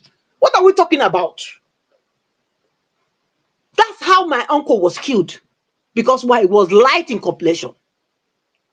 And because my father is an Robo man. So this boy was the mother's last born. My father was the first son, and this boy was the last son. But they had a lot of women in between. Okay? So he took the last born to be with him. And he was in Benin. When the war happened, all of us, we were sent back to the village. But he stayed because he came back from school. He was with my father so that he can be cooking for my father in Benin then, you know. And they came to the barrack. They ransacked federal troops. They are the one that killed my uncle because the Igbos invaded Benin. Make we not lie about this. Go and ask. Go and ask questions. If you say that federal government you fight, why capture Benin? Why? Why capture Benin City? Is it Benin City your problem? So you can say it's not an Igbo coup, but okay, why Benin? Why Benin? So that's why when this one is saying Benin Edo is Igbo, Urobo is Igbo, it's the same thing. But we not deceive ourselves. But we not fight. No one come out. Okay, fine. Why not fight their own Fulani or whatever way they trouble now? Why come to Benin? Now Benin night on the battlefield. If una no know. The war not pass already. The war not pass already. Not pass already. The war not pass already. Nigerians. So make when I take wetin Babangida dey tell una. But me, I know what happened. Okay? Mr. Elvis, please, I'm too angry. I'll leave it there. Let the ones who want to believe lie. That's all I will say. Thank you. All right, thank you. Thank you for that submission. Some people agree on the comment section, why some disagree. For me, I don't know anything about that history, but I'm here to learn. Some of you are saying that was true, they came to Benin. Some of you are saying, no, it's not the fact and all that. So I would like to be educated more on that area. But nevertheless, we're talking about how we all can unite right now, not to continue to castigate blame. The people that have caused all of us where we are today, they are the one confessing now. And the unfortunate part of it is it's still affecting all of us.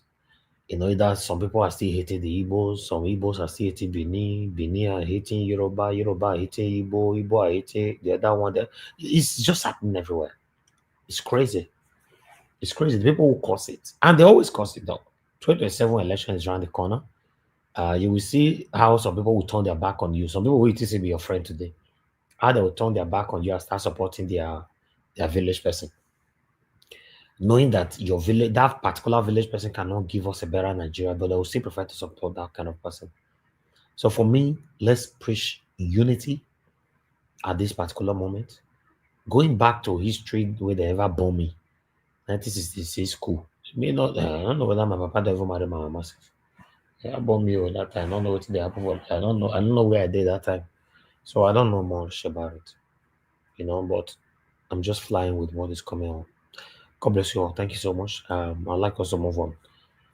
Let me call on Prince Alamo. Prince Alamo, it's good to have you on the show, sir. Good evening to you, your 8 ministers now. Talk to us.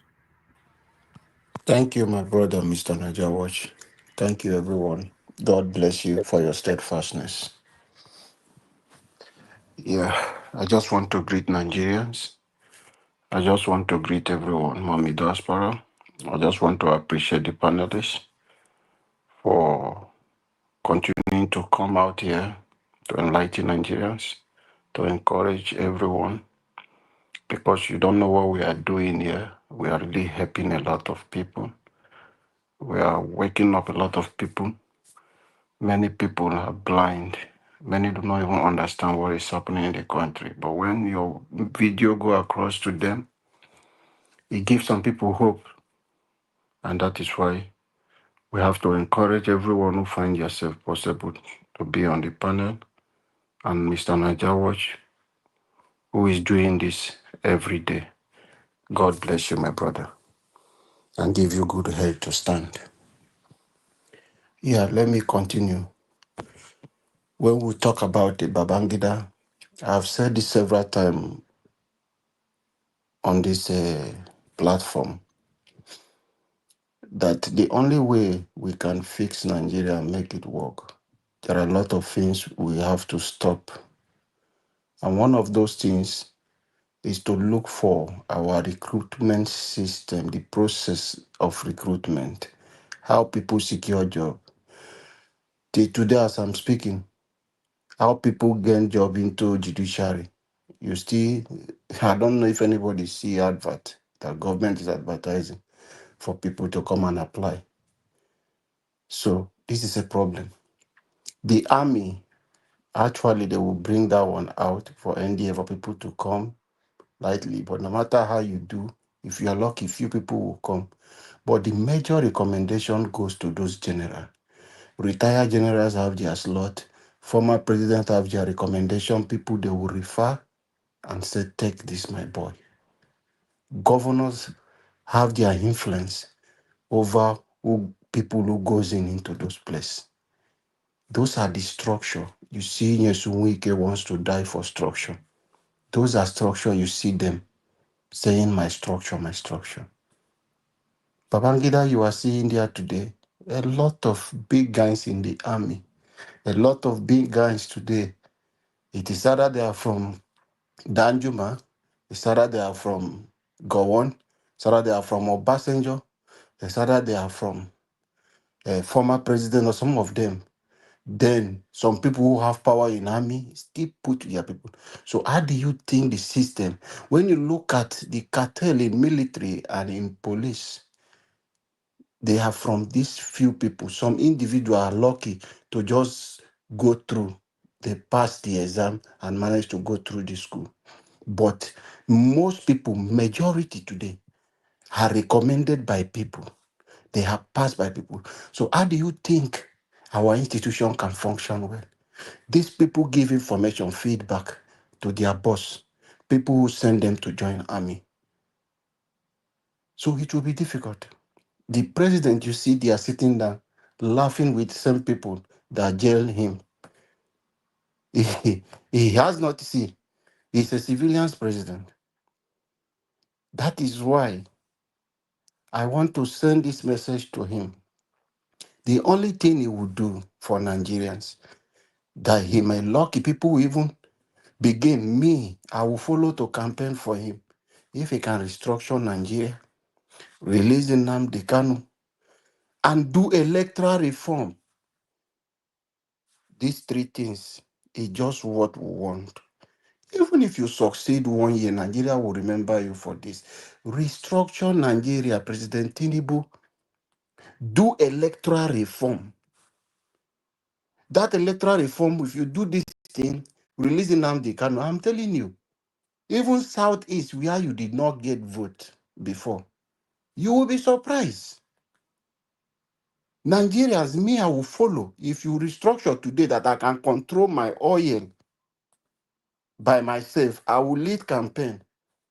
I will take your campaign, even my local government, I will use my hand, tell you, say, Baba, they will leave. I go support, mobilize for you. But you will not listen. The Northerners, no matter anything, how much you pump in, they have already written you off. They want to do you what they did to Jonathan. Jonathan tried this thing to please the Northerners. The same people who are sitting with you today, President Tinubu, giving you hope that they will make you win. INEC chairman will disappoint you. What the Northerners do, the threat they give to those people, the same thing they did to Jonathan Aid, that they could not even go for the election. That is what they do. But President Tinubu, if you do electoral reform and complete census for Nigeria, you might not see the vote the way it comes, that they will write result in Kano, they will write result in Kaduna. But if you fail to do the electoral reform, they will give you that treatment that they give to Jonathan. They will wait for you to bring your Lagos. They will wait for you to bring your South. But when you want to hear Jigawa, you want to hear Kaduna, you want to hear Kano, you want to hear Katsina, then it will double what you bring out from Lagos. I am appealing to you, Mr. President. Restructure Nigeria. Mr. Elvis, if you can cut these clips and help me send to President Tinubu, I would really appreciate. What we are pleading for him is restructure Nigeria. After the restructuring, do electoral reform. If you do that electoral reform, it will even favor you.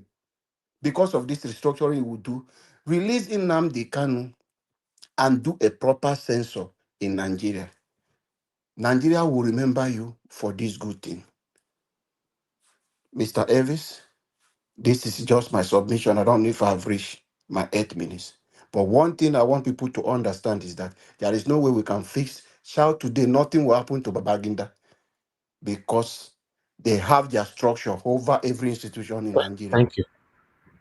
Thank you. God bless you. Thank you, Mr. Alabo. God bless you, sir. I appreciate you too. Okay, the last person on the panel is Abdul Malik.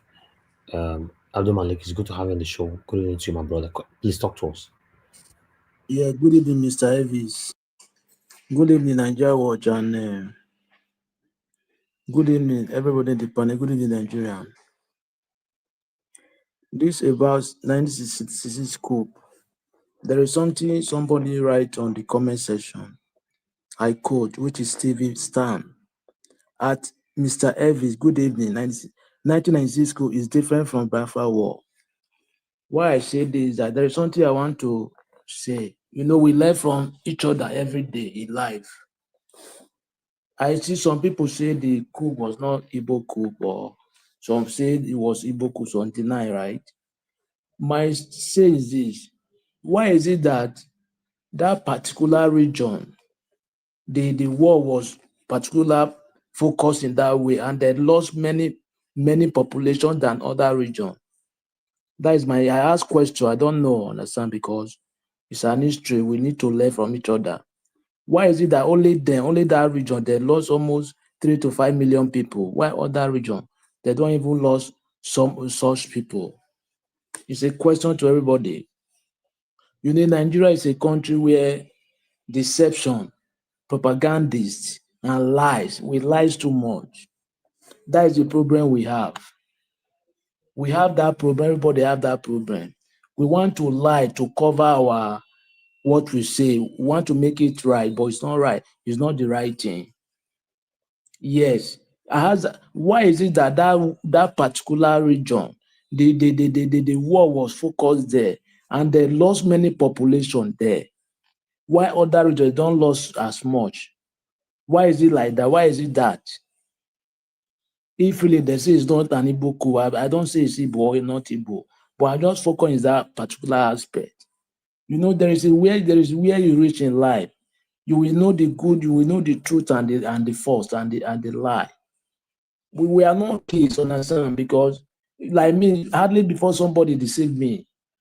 I'm not perfect, but there is something you will say. I know you are lying, and it's not truth. I don't need to even tell you. I know with your conversation, I know you are lying. What you are saying is not true. Yeah, that is for that. You see this about drug issue, 90 almost 98% of drug 98% of the drug and alcohol in Nigeria are all fake and killing Nigeria daily. The problem is this: Nigeria government, they don't know their job, even the NAFDAC. In other country, before they import anything in the country, NAFDAC, they must assess, they must inspect before anything come out in the country, either it will come through air, through sea, or through the border, right? Okay, why can't they assess those products before we get into the country? The Nigerian government, they don't know what they are doing. They don't know their job. Even the NAFDAC, they are just beating around the bush. Those are the corruption we are still talking about. Look at what India is saying. They are giving fake drug to Nigerian people, which is not healthy to them. What country are we living? Which type of country is this? A product of a particular country made by a particular country, import from country to country. Now that they cannot inspect that product before it gets to the country. Is that a country no security? There is nothing safe in the country. Look at what you showed last time: pure water, fake pure water. Almost one truck was destroyed, right, with pure water. And pure water is health, because people consume water mostly every day. Particularly, water is consuming that is something that is consuming mostly. Anything that they are consuming, that is water is mostly consuming. But look at fake water. People destroy almost one particular truck because now that they don't know their job. And that if the environment is not satellite, it may cause like a malaria or many type of sickness. We have a country that there is nobody care. They don't care for their own self-interest. Nobody monitor anything in the country. That's why all those things is happening. That is the country we find ourselves. Unless we find a real person, good person that will lead the number one man that make everything right, that is where the country will be good. Without that, there is nothing we good. Look at that Nanda Kuma, what he said. How can somebody change drug from one packet to packet, just an expiring drug, but that packet, another packet is not expired? You change the expiring one to the other packet. Is that a country? Everything in the country is fake. There's nothing is right. Nothing is right. Everything is just dabaru. We have a long way to go unless we change all those people in the government. Without that, there is nothing will work. If we don't change those people, there is nothing will work. Look at how many years back, we are still saying the same thing. There is nothing changed. Can't you sit down and talk to yourself? Why is it like that? Because of our leader, the leader that continue leading us, they are till today, they are still the people that are leading us. We need to change those people who are chase them away. I used to say this by peaceful way, not by violence. Because thank you very much, Mr. Nigeria Watch. All right, Abdul Malik, thank you, my brother. I appreciate you. According to your submission, instead of us to think of how we want to change it, you can see ethnicism is still piling and eating up almost a lot of people, not just here. Maybe one or two person is displeased with a submission here. Go to Twitter, YouTube. Today I posted something yesterday. I quickly went to the comment section. The hate for the Igbos were alarming. I was like, wow. Somebody confessed. Somebody that we're supposed to stone. We all should unite. I want to stone them.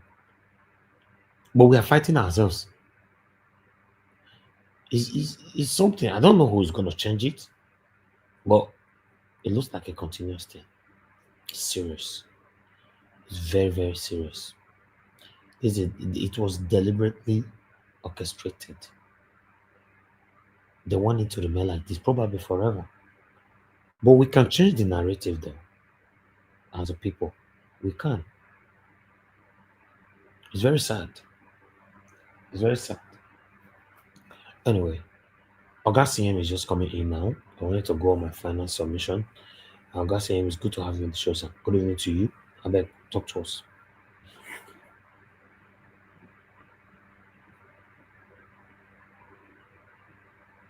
I think your audio, we can't hear you.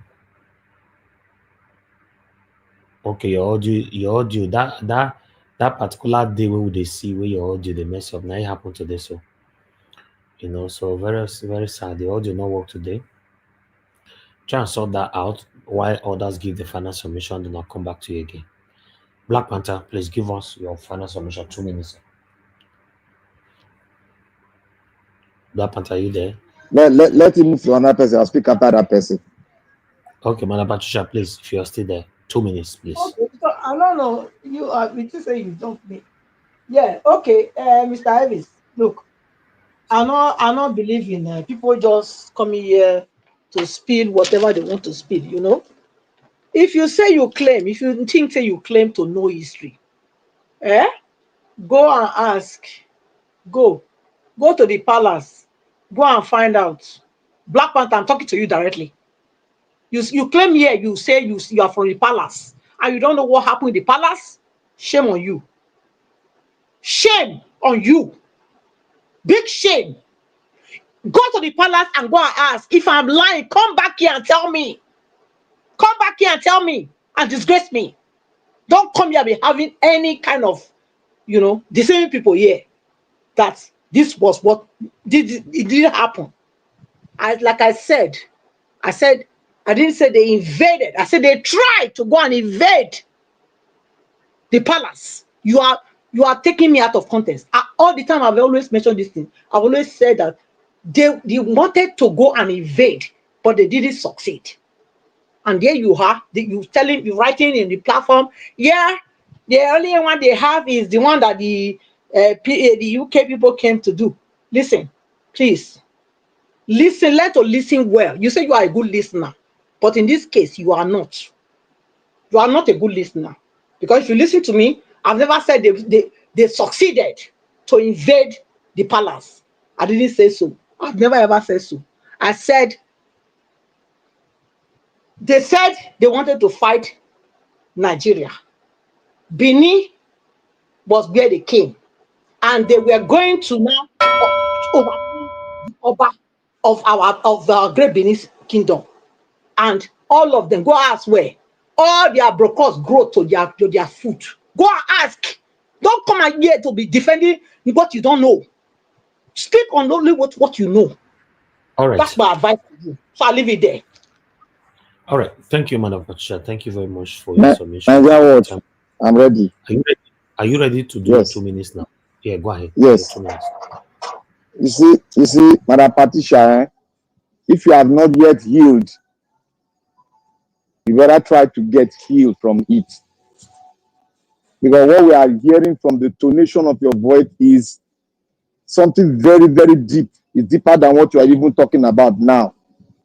And we are telling you that historically, you said, you know the word you said, evade. You know the meaning of evade? Attaching it to somebody. I said they never even come into the Benin itself. They were rebuked by the Nigerian troop. So I don't know where did they come and tell one of the chiefs in the palace that they were trying to come into the palace? You are wrong. Look, you are very, very Madam wrong. Patricia, Because Madam they came Patricia. to listen. Madam Patricia, let me talk now. I didn't talk to you now. Let me I'm giving talk. you your own work. Listen, Wait, don't come here to lie. Don't lie. No, I don't allow you to talk that. Let me talk now.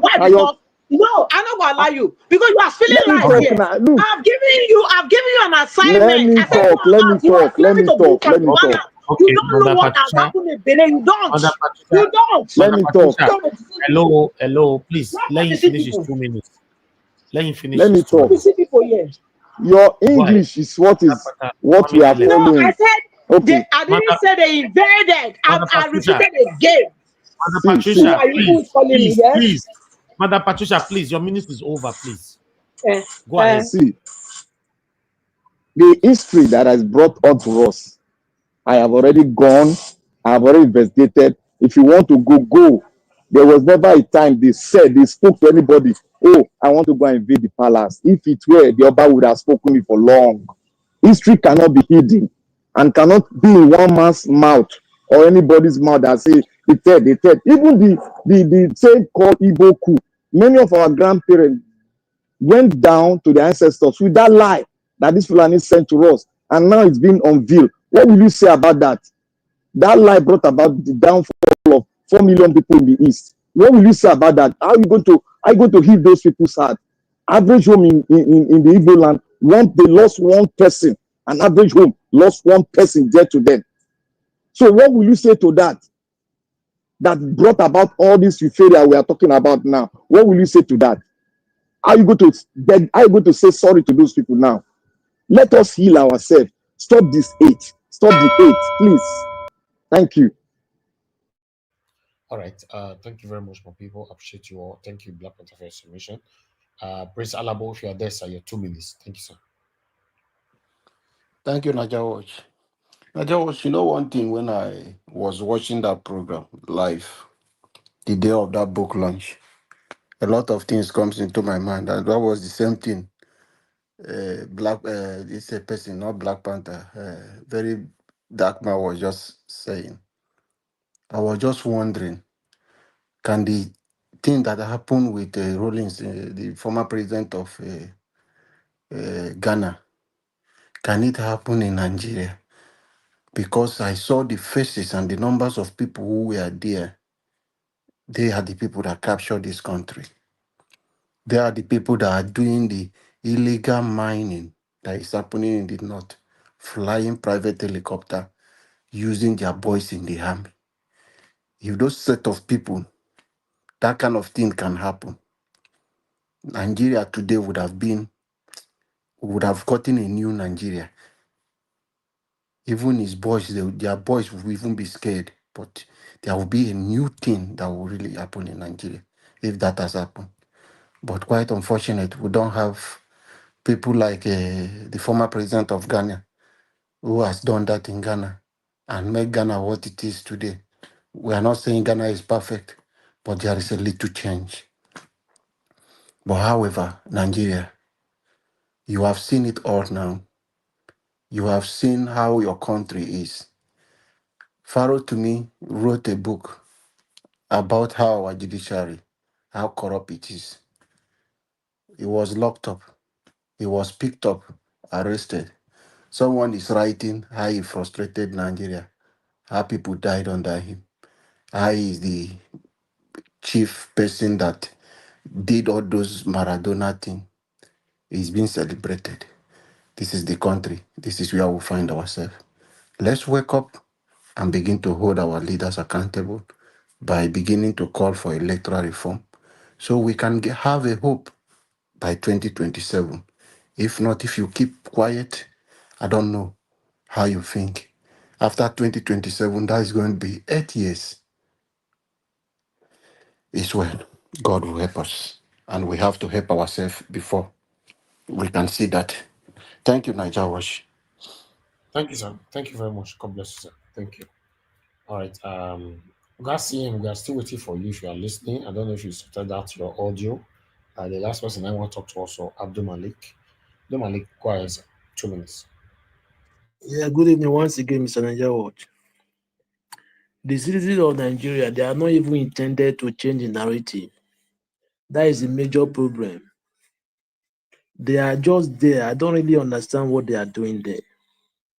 Things are not good, getting better. Things are not moving forward. But they are there. There is no intended to do anything. How are we going to get it right? Nobody knows that. Every day, different things is happening in the country that is not normal, abnormal something. Now, what are we going to do? Even though you talk, they will not hear your voice. You will talk. Tomorrow, next 10, 100 years, but they will not hear anything because they don't take any dramatic action. I pray everything will be okay with them, but for me, the way I see, it will take a long time to things will be better there. Thank you very much, Mr. Niger Roach. All right. Thank you very much, everyone. Fortunately, Augustine could not give a submission today because his audio is bad. But tomorrow is another day. I want to let everybody to understand that from what IBB did, we have taken it far by talking about how Igbo attack Edo or how Edo attack this and all that. To be honest, this is not nice because it doesn't have any affiliation with the confession of IBB. You know, it doesn't have any affiliation. What we should be discussing here, how IBB will apologize or how the federal government will arrest him for what he did, not just to the Igbo people, but to Nigerians during his satanic tenure. It's surprising to see that any little thing like this, we must always apply ethnicism to it, either directly or indirectly. Why is it always like that? It's sad. Go to all social media platforms right now. It's happening everywhere. So people are even, I saw a comment with somebody saying that it's not good for the Igbo people. You know? Wow, I also saw a comment where somebody wrote that no matter what the Igbo people will do, it will not fly. Maybe that's one of the reasons why they are not even planning to engage the streets, because maybe they already know it's not going to fly. Then somebody said on Arise that no matter the agitation, the anger, the expression, that nothing is going to happen. Let people just talk and enter house. And I will support that statement because that's the truth. Nothing will happen. Babangida is not a pushover. Which of the government are you calling to arrest Babangida? Or which one? I told you, see the Jibo Peter Obi. Peter Obi go visit all of them. They laugh at him. As he open door, he come out, they'll laugh at him. Say this one. Although he's very respectful, he respects elders, but he's not going anywhere. The Jimbo. I understand that, yes, he cannot make all of them his enemy and all that, but still, they will continue to dribble around. If you notice, since 2023 general election, or rather the presidential election, Peter Obi have been focusing more right there at the north, giving them money, food, boyhood, everything, pleasing them by all means. These people don't send you at all. They are still going to turn their back on him, unfortunately. So that's what I'll be doing. So, yeah, Augustine, I can hear you now, but I'm coming. 1 minute. So this one that we are divided amongst ourselves, any little thing like this, we have the opportunity to lambast at the Igbo, lambast or any tribes in Nigeria. Is not a good thing. We are not going anywhere. Someone like me now, I know if you go carry story where it happen, where they ever bomb me, I'll come put am for head. They carry, they go. I can't do those. I can't do such thing. Why? Say because say my papa come tell me, say, see what this ethnic group do us that time. Me, I'll come carry for head, they carry, they run, they go. How? Why? Now my life, me, you're the live. If my papa do something, when I bring him here, I'll discuss it. Although some of you call me bad child. This boy is a bad child. Listen, it doesn't make me bad. I'm just being honest. How come honest people are easily branded? I'm living my life. My life. I'm not living my mama life or my papa life. My life. Don't judge me by the sins of my mother or my father. Judge me by my sin. So what happen? Tell it. I don't know why it happen. I'll come join on. They fight. How? Why? I'm not interested. This is what the politician wants. We are already gradually deviated now. We are deviating. Instead of us to focus on the main topic on the table, we're already deviating.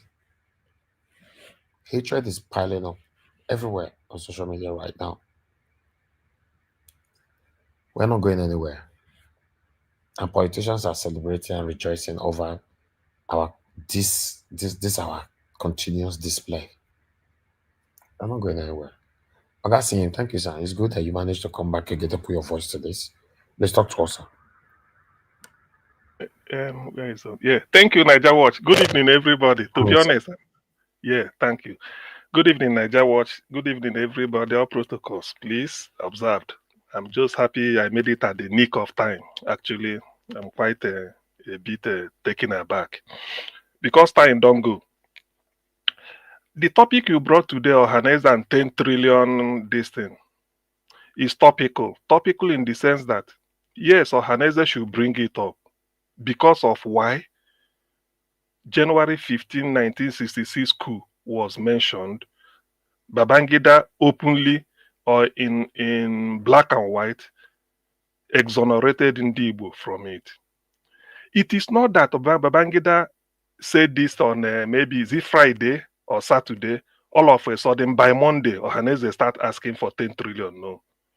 I know some people may have forgotten, but I will refresh their mind. Go back to Puta Panel in 2001. When Obasanjo said they want to heal the land, he meant well, in fairness to him. The Yoruba people brought a June 12 issue as one of the injustices done to them. Payo Adebanjo, I said it, he presented their report.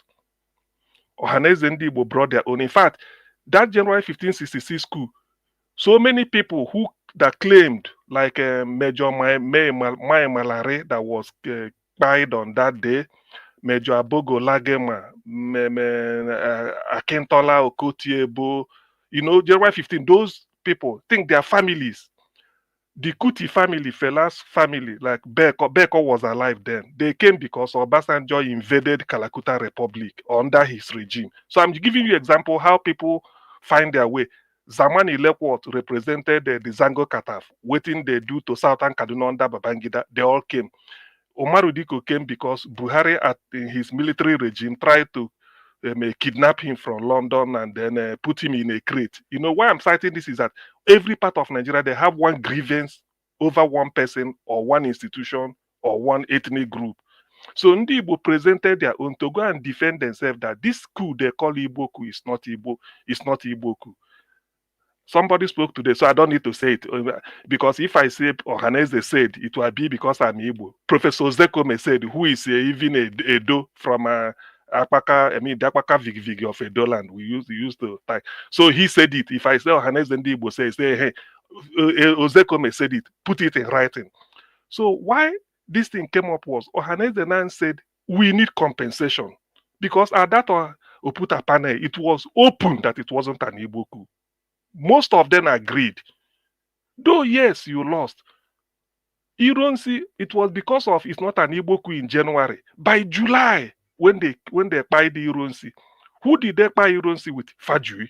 Who is Fajui? A Yoruba man. So why should Fajui be pied if you are revenging? Is Fajui did the Yorubas was it a Yoruba affair? So all these things, all these complexities is what Obasanjo want to heal. So people forgive themselves.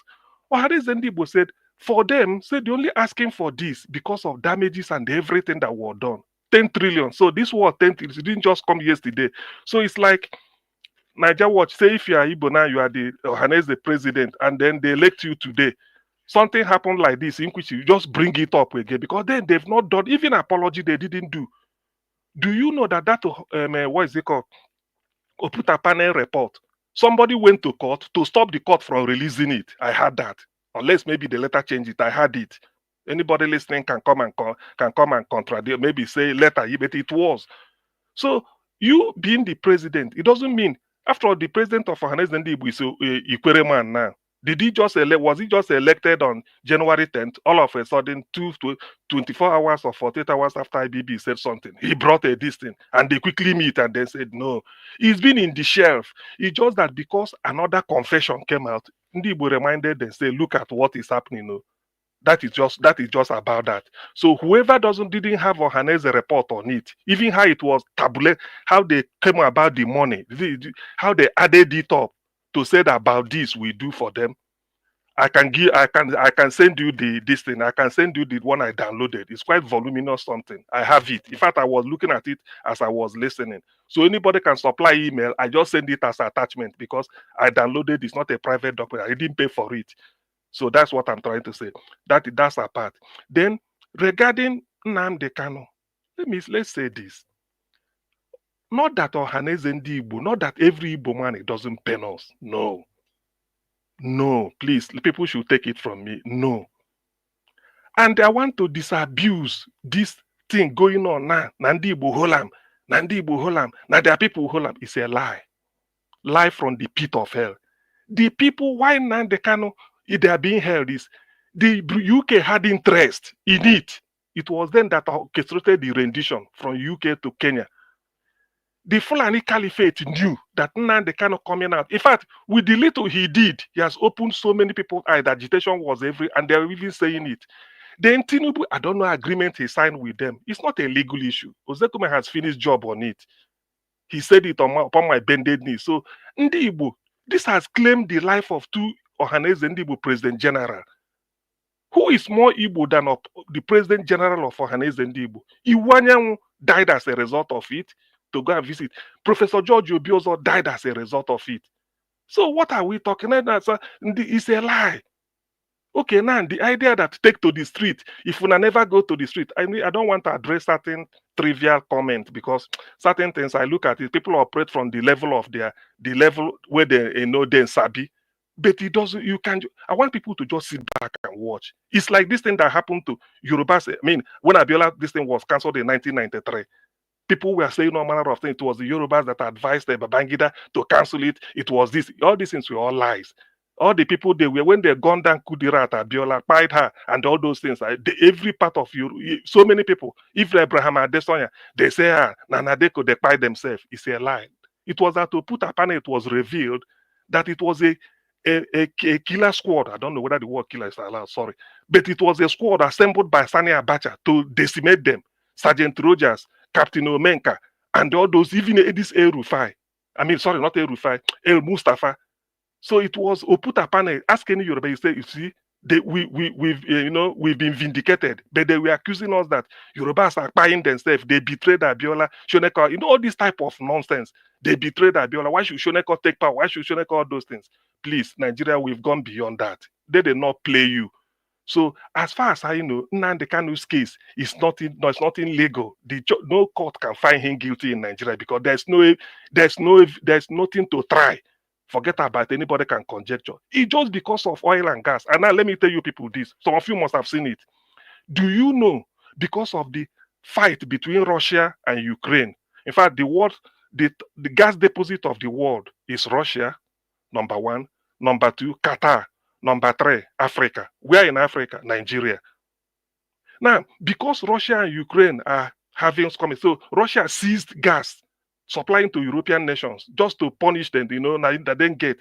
The only way they have to look for alternative is from the one from Nigeria. Buhari used gas in the Niger Delta and mainly in the southeast, because the gas capital of Nigeria, I'm saying this so people should go and check, it's not crude oil. More of crude oil is in the Niger Delta area, the Bayelsa rivers, Akwa Ibom, this. But gas deposit is Ohanaeze from Anambra River down to Oguta. That is the gas deposit. That is where you have the greatest quantity. Do you know, because of that, they have to, if you go to Oguta in Imo State, they have to lay pipe and then causing security there. That's why they put hopes on them, causing security there. Use soldiers to cover the place while they are laying the pipeline, so that Buhari will have money to build the rail that he did up till Maradi in Agadez. Now, let me tell you, because of people that may be talking of Igbo, do you know that this year, the project for railway and gas, Southeast was excluded? If you doubt, and there's a member of House of Assembly asking the speaker, say, look at Southeast is not in there. Say, okay, they will recommend it as in the supplementary budget. Niger Watch, is that fair?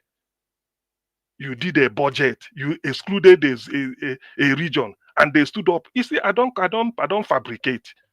They stood up in the house to remind you, say, look at Southeast. Say, okay, the speaker said, the gavel said they will put it in the supplementary. What sort of nonsense is that? And this is where the gas is coming from, the area the gas is coming from. So you see, all these things are the handicap I want people to think. Just, you can, okay, if you believe what I'm saying is true, what you say is that, how can it be possible? How can it be possible? All of us are here. Somebody is saying, Black Panther will be saying, Niger Watch, I haven't, so you didn't give me the usual 8 minutes. It's okay, don't worry. You go take we go talk and for second round, where we go put you for this thing to remind. And when you know the thing is here, when you were lotion, it didn't give them. So these are the handicap. This is what the Igbos are facing in Nigeria. As per this nonsense people are writing, just leave them. They don't know what they're saying. Like God said in the Bible, Father, forgive them. I don't want to join issue with anybody. Historical facts are historical facts. I will find out some. Right now, I'm trying to contact my contact in Gambia. We will put heads together, and then there are certain things that we investigate, what I don't know. But as for this, please, I want people to see it this way. 1966 coup has nothing to do with Igbo. People has talked about it. 1995, 97, they wanted to topple Abacha. There were 11 people that planned it, wanting to execute it and eliminate Sani Abacha. 8 are Yorubas. Is it called Yoruba coup? When Dinka removed the Murtala Mohammed, what ethnic group was it called? Who did they buy mostly? When they removed the Gowon by Murtala, who did they buy? All those Bisala them. Was it called their coup? I mean, when we saw the Oka coup, unko. So you see, just that when people want to talk, and then they want to bring up something, and then all those things. And these are one. So that, let me also underline this reason. If you see people asking for they want to get out, Biafra, see reasons with them. Because it's like we are hitting a brick wall in Nigeria. There's nothing you are going to do. Was it not here that Iwanyanwu said Igbo won't protest against Bola Tinubu? Let it not be that we are pitting Igbos against Yoruba. Tinubu, Supreme Court said, now you get them. Take. He said Igbo don't come out for any protest. A Yoruba lady came out in Ikeja to join the protest. They look at me, be like Igbo. They nearly finish. Fumi Ajayi, she said her name is. I think we played the tape here. What if the lady hadn't spoken Yoruba? Do you know what would have happened to her? This is what we are hitting at. That's why some people say the only way out is for us to get out. When we get out, the rest, enjoy your this, and then we have peace. People say we are the poisoners. Anything, they blame it on us. Now, the person you are living with is a snake.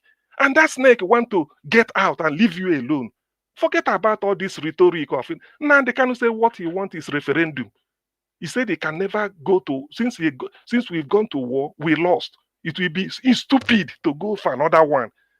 He said what he will be doing is civil disobedience until he force people to do referendum. The moment they do referendum, majority say no, everything ends there. If they say yes, then we plan how we are going to, just like Brexit. Is that a bad thing to ask for? And the guy didn't do anything. So please, when people come hard on the Igbo at times, put yourself in the shoes and say, look, we are hitting a brick wall. We know that. Some people, they look them like, oh, you look like Igbo, and they buy the person. Are you blaming Igbo? Or are you blaming the Ndi Igbo as a people? Or are you going to blame the person who did the mistake? You blame the person who made the mistake. You should have asked the person, you look like Igbo, but speak Igbo, explain yourself. Maybe in the course of the person explaining himself, you find out the person is Bini, or maybe the person is Ijo. You said, okay, that saves you, but you look like them. Then you leave the person. Then you just look at the person, you buy the person. Tomorrow, you take it and say, they also paid me because I look. And so, let me make you look like Igbo. It's not my fault. It's not their fault. Some people have said, so you see, these are some of the narrative that when I hear it, I say some people do not even fully grasp the issue with Nigeria. We are hitting against a brick wall. That is what I want to say. They are look, they are okay. If you say that the governors or Igbo politicians are holding in Nnamdi Kanu, is it not Igbo politicians that told this thing, remove all the military checkpoint in the southeast? So Igbo politicians are bigger than the Supreme Court. Tinubu want to say, court, this man didn't do anything. Attorney General withdraw the case, let him go his way. They say, no, hold them. So which means Ndi Igbo are now controlling the federal government, Supreme Court, telling them what to do and what not to do. These are all lies. People carry propaganda so that anything happens, say, hey, Igbo, una no fit, una leave una brother there, all these things are lies. Now it's an international conspiracy. It's like how they pied Abiola, it was international. It was purely international. Yorubas has no hand. Even when some Yorubas may not like Abiola because he betrayed Awolowo or he didn't support UPN, but it was international. We all know it. So what would they have done? The people in Nadeko, all of them were all over the world, and they were looking for them to buy. Shoyinka nearly bought in Canada. In where he was, Abacha has to send people to go and see if he can deal with him. These are facts. I don't make things up. So please, when people want to say this, you just remember that you just remember that there are things that you are hitting against the wall. Then what options is now left for us? The option is you continue to appeal to the conscience. Thank God every Nigerian is taking it up now. But don't not just say we are not making effort. It's a lie. That thing you want us to do, because people are saying unity, Igbos are not united. I once tell somebody, say, this unity you are talking, if we begin unite the way you want us, when I go say with the plan and other thing, if we stay make we unite the way on our one time, say, Igbos are not united. So, okay, people are calling us. Let us now unite and be selfish among ourselves. When I go say, you see these people waiting on their plan. See, please understand, when somebody hates you, it doesn't matter whether you greet the person 8 o'clock in the morning. He go say you the insult him. Or you go say, na good evening, you say. But the clock is saying 8 o'clock. He must find fault. That's what we are saying. It pains us, but like we used to say, you don't wear your problem on the face. Do you think if all of us are happy? Babangida writing this. He says, and we know it. Ozekome has already proven it, gave name, detail it. Some of these things I know.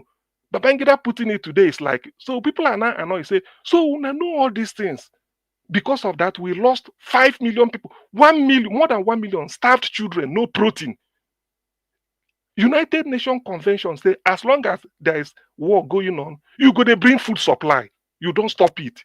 1948, Geneva, 1948. But in Nigeria, they stopped it. No food, nothing. People were eating lizard. What can you do? Eating banana leaf, not banana, cassava. When instead of eating the root, if you no go wait make a form, you just drown, peel and they chop and like that. If you eat the leaf to be alive. So with the children, just they die. Some of them were packed to Gabon. When we start recalling all this, and people don't know why was it done. Just because they say that those people they get because Ndi Igbo indirect rule failed in Igbo land. Go and read history. So the British hasn't forgiven us. That's why Ndi Igbo people said this generation said we want to leave. Somebody said in one short video clip after this go on something. He said Nigeria should now come out clean. This Babangida book should now stand and say Ndi Igbo sorry, apologize. One lady interrupt and say, look, apology now for 1970 to 71, 72. What Ndibo were asking now is referendum. They are tired. They want to get out. Referendum because they want to make it peaceful. Nobody's interested in I want to give, I want to go, I want to this. Of course, we are going. If you get mansion for Kano, you leave it. But we are prepared to leave all the mansion in Ikoyi and Banana Island. We are leaving. That is just the thing. Because this is tiring now. Ozekume pleaded our case in Nnamdi Kanu. Ozekume is not Igbo. He pleaded the case. He made January 16, January 15 coup. Did anybody challenge Ozekume when he presented it? Did anybody when he made the presentation? Did you hear anybody in Nigeria going to Arise or Channel to say this was? He didn't make because they know it's truth. Now Babangida said it now. And people are saying, you see, tomorrow Gowon will write his own. And Babangida indicted Gowon that Gowon didn't protect Ndibo. Naija Watch, thank you. I can't say it enough, but there is no this thing. It's just I want to appeal to people. Please understand, Ndibo are hitting against a brick wall. It's not that we are incapable of doing all those things people are saying, but they will misconstrue it. You that will even join us do it, you are not. They will mow you down. You that is even joining us, you will be mowed down. Thank you. All right. Thank you, Augustine. I have to give you that long minutes to at least express yourself as well. Thank you so much. I appreciate you. Appreciate you all right there. I like us to quickly watch Ohanaeze what he do the court today. You know, I know Ohanaeze watch this.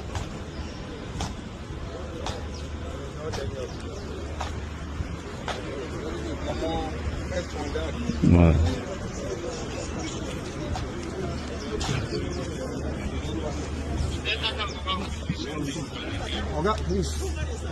Good morning, how are you now?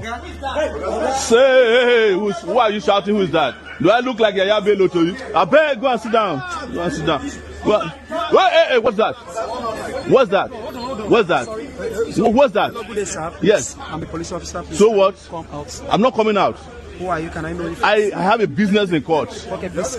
No, I'm not coming out. I'm not coming out. You can't clear me. You are not an officer of the court. Hello, sir. You are an EFCC officer. Hello, sir. You have no business standing in front of the court. I'm talking to you now. So Clear, why is he jumping at me? Hello, good morning, sir. Yes.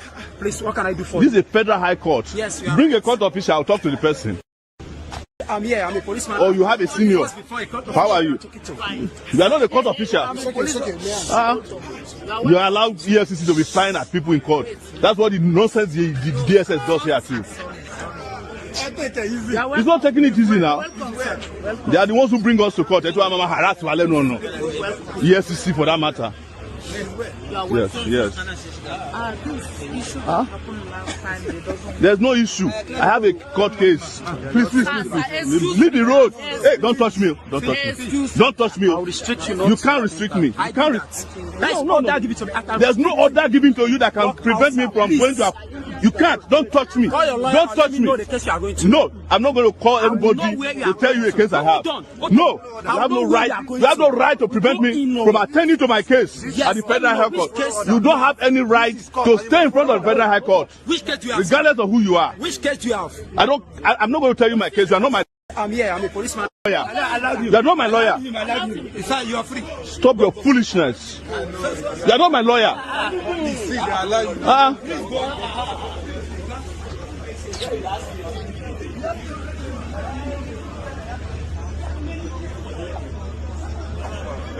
Very stupid people. How can you be harassing people in front of the Federal High Court?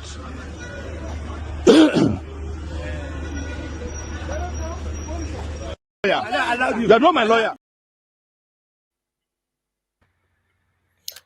Wow. Najao, thank you for showing us. You see Nigerian police. You see Nigerian police, they don't know their work. Thank you, Naija Watch. I really, to be honest, I really love the way Showore. Remember the other time you showed Showore's encounter with police? I said I'm against it, not because Showore what he's telling them is not. I don't like it, but because of safety, even for his own. Because he's at the road, he couldn't park. I said he should have parked because a car coming from behind or any motor can run you over, or the other life of the road users are in danger. That's just what I condemn. But if you had packed well, then you deal with them. Naija Watch. Let me counter the Dr. CM. You see, Dr. CM, you are talking as if you don't know that policemen that are standing before you don't even know the purpose why they are standing in front of court. Look at the question posed to him. He couldn't answer it. Wait. I know. I will just oppose it. I will just oppose it. Okay. Look at him. Showore was telling him, why do you allow an FCC officer to be there? And his own superior officer, deputy superintendent of Nigerian police, came to him. He couldn't shun and obey that woman. Then, just opposite what happened in Lagos. You stop a man. You're supposed to politely do. But look at the way they behave on the highway. And that's an international route. Why should there be a checkpoint on an international route where people from different countries are going up and down? And people are going to miss their flight. They are going there. Why? Those are the questions. Let the Nigerian police answer that question. But then you have to be alive first to begin the question. That's why I said because of safety. Which alive? Are they going to pay if you ask questions? And I fear them now. Listen. Just get me. My point is that where Showore is on a busy. What if car from behind the fail brake? He can use park at the middle of the road. It's for his own life first, not from police, but from other road users. What of somebody hit you from behind? That one a cheap excuse. That place really run speed. That one a cheap excuse they give. No, Black Panther. No, I disagree with you on this one. Who had it? Because if you park by the side, because what Showore was doing, Showore is not fighting them physically. Now, mountain used to they finish them. Hey, you park. Other road users can be using the road. The road yeah, but Mr. Yes, CM, please. sorry. Yes. If we say, okay, make it park, then, which means the police would have had their field day with him. That's what it means. The moment he park, yes, but he not go park because they not deserve that respect. Why would they be there for the So this safety, why they emphasize? Now wow. So this safety, why they emphasize? Why? Look, when you they say for UK, how many times you see police roadblock for you UK? No, you know there. So why is our different? Why are we condoning it? What's the problem? Yes. Okay. Do you know that, Madam Patricia? You know that you can ask. You know that you can ask police officer that why are you people here today? The police officer have the right to answer you why he's here. That's what you don't know. Telling you to pack. Pack for what? See, my own is that you should know the country you are in. You should know the country you are in. We know why they are there. They are there to collect. They are there to oppress. We know them. They are there. So we cannot give you that road. Listen, I tell you. I just tell you something. Nigeria police, you have to learn one thing. If you never know, Nigeria police, the moment you try to respect them on that uniform, they will rubbish you. But then that's what they do. It's not them you are respecting. You are talking of safety. Okay. Look at what Madam Patricia, hold on. Madam Patricia, make I give an example. You don't know what you did up. Madam Patricia, you say this and that. Madam Patricia, may I give an example? Look when they look in the night. Look in the night. Madam Patricia, in the night they say make Naija Watch park in the night too. The night they wear their mask. In this special squad, they always wear mask. They say make park. You go park. This one at night. Forget na police. Na police is your friend now. Police is your friend now. You go park. No. Wait. You at the answer you now say you must obey police. Nobody wear mask. Park in the night. You go wait. You answer the question. You go wait. Black Panther. See, and they laugh. They laugh. Give me a condition that we. Which condition? Police is your friend. He's your friend. Many people don't do this Jetomali, Many people don't do this Jetomali. Police don't buy them for Nigeria. Many people don't do this Jetomali. Police buy them. What we go come? Me, I know people went to buy because of this Jetomali. No, it's not that police. We've known people that lost their lives at the checkpoint. I mean, I'm from the southeast now, so it's not it's like a monthly affair. If I maybe I won't just say daily. If I say daily, maybe I'm too exaggerating. Let's just say at least once in a month you go hear one. But what I'm saying is that if I'm, to be honest, if I'm in Showore shoes, the moment, because when you look front, look back, people are built. Even anything can. What if another motor ram into you from behind? That's what we are saying. You just keep on and then finish them the way you want to finish it, because that at the middle of the road where you park, what you are saying won't change than when you give by the roadside. You are still doing the same thing. You are still. That's why I See, said Oga CM, Nigerians don't know the rules and regulations. They don't know their rights. I'm telling you today that you can ask a question and they're supposed to answer you, but they will give you slap if you ask them. That is the disappointment in the people where you support. So they should be big. Look, I live in that place. I told you my own wait. I told you my own experience. When after getting slap, my eyes see double. I carry him from ground, knock him for ground. You know, he all gone now. Why not shoot me? So this thing, okay, well, okay, let's for what happened today in court. I'm so happy with Showore, and let me point this out. You see, sometimes I don't know how educated these our police officers are. Showore said I have a case in court. He said it, I had it. I'm not the only me hear him. I have a case in court. They are stopping him. Which court? Which case? Why can't you? The moment he said it, so to me, what if I'm the police? What I should have done was the moment, that's what they call assessment. The moment they look at Showore, it doesn't pose a risk. You know, carry ammunition, nothing. Hey, you go to walk behind him. After all, maybe somebody go in front, you go there. It doesn't make it. It's called Deviating say we are making him to look like a big man. No. That's what they call public safety. So that if Showore they tell lie saying gay case, that lie go catch him. But it's not telling a lie.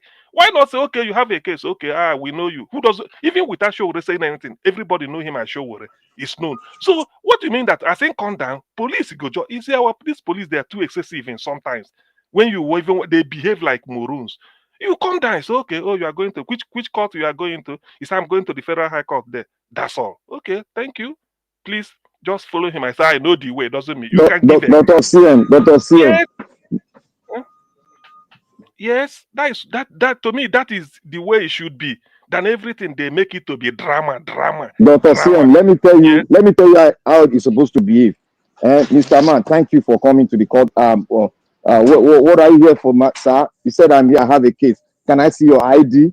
Because of the tension going around. You say why? You say ask you why. You say it's because of the tension going around. That is why we are positioned here to stop crowd from going in because of the kind of case they have inside there. Then you go bring the ID card, show you. You say okay, you cannot go. Simple. No, it's also no. I'm saying on self-recognition, Do you understand? On self-recognition, Black Panther, yes, on self-recognition. Showore cannot go and wear, somebody else cannot go and wear mask because Showore face. So on Showore, Uncle Showore, even the police itself, the police supposed to be professional enough to say, look, I'm so person. What are you doing here today? I know you. It's a question of being polite and having courtesy. That's what it is. Saying. They're not professional. They're not professional. That's why. Where they come from? Who want to tell you where they go and they come from? To me, the way he run them down today is also good. They look stupid. You can't just be. What is the meaning? Making drama. You know him on self-recognition. He said, "I have a case in court." That says it all. So, which means he should be in court. Hey, you let him go. Even if you are so frightened that it might not be, might go and they you go they follow and behind, and they can tell you. There's no how you go to defend police. They will disappoint you because they are not trained to respect the civil society. They are not trained like that. They are trained to be. They are trained in a colonial way. You cannot defend them. They are very bad. They are trained to be a force, let them be a force. Because the force they get into you. Let them be. Exactly. They're not the police. They look at this as if we are in, and they say police now your friend. To me, there's a way you weaken somebody. Now, police image problem then get, particularly in the public. What are you? He said, I have a case in court. I need to be in court.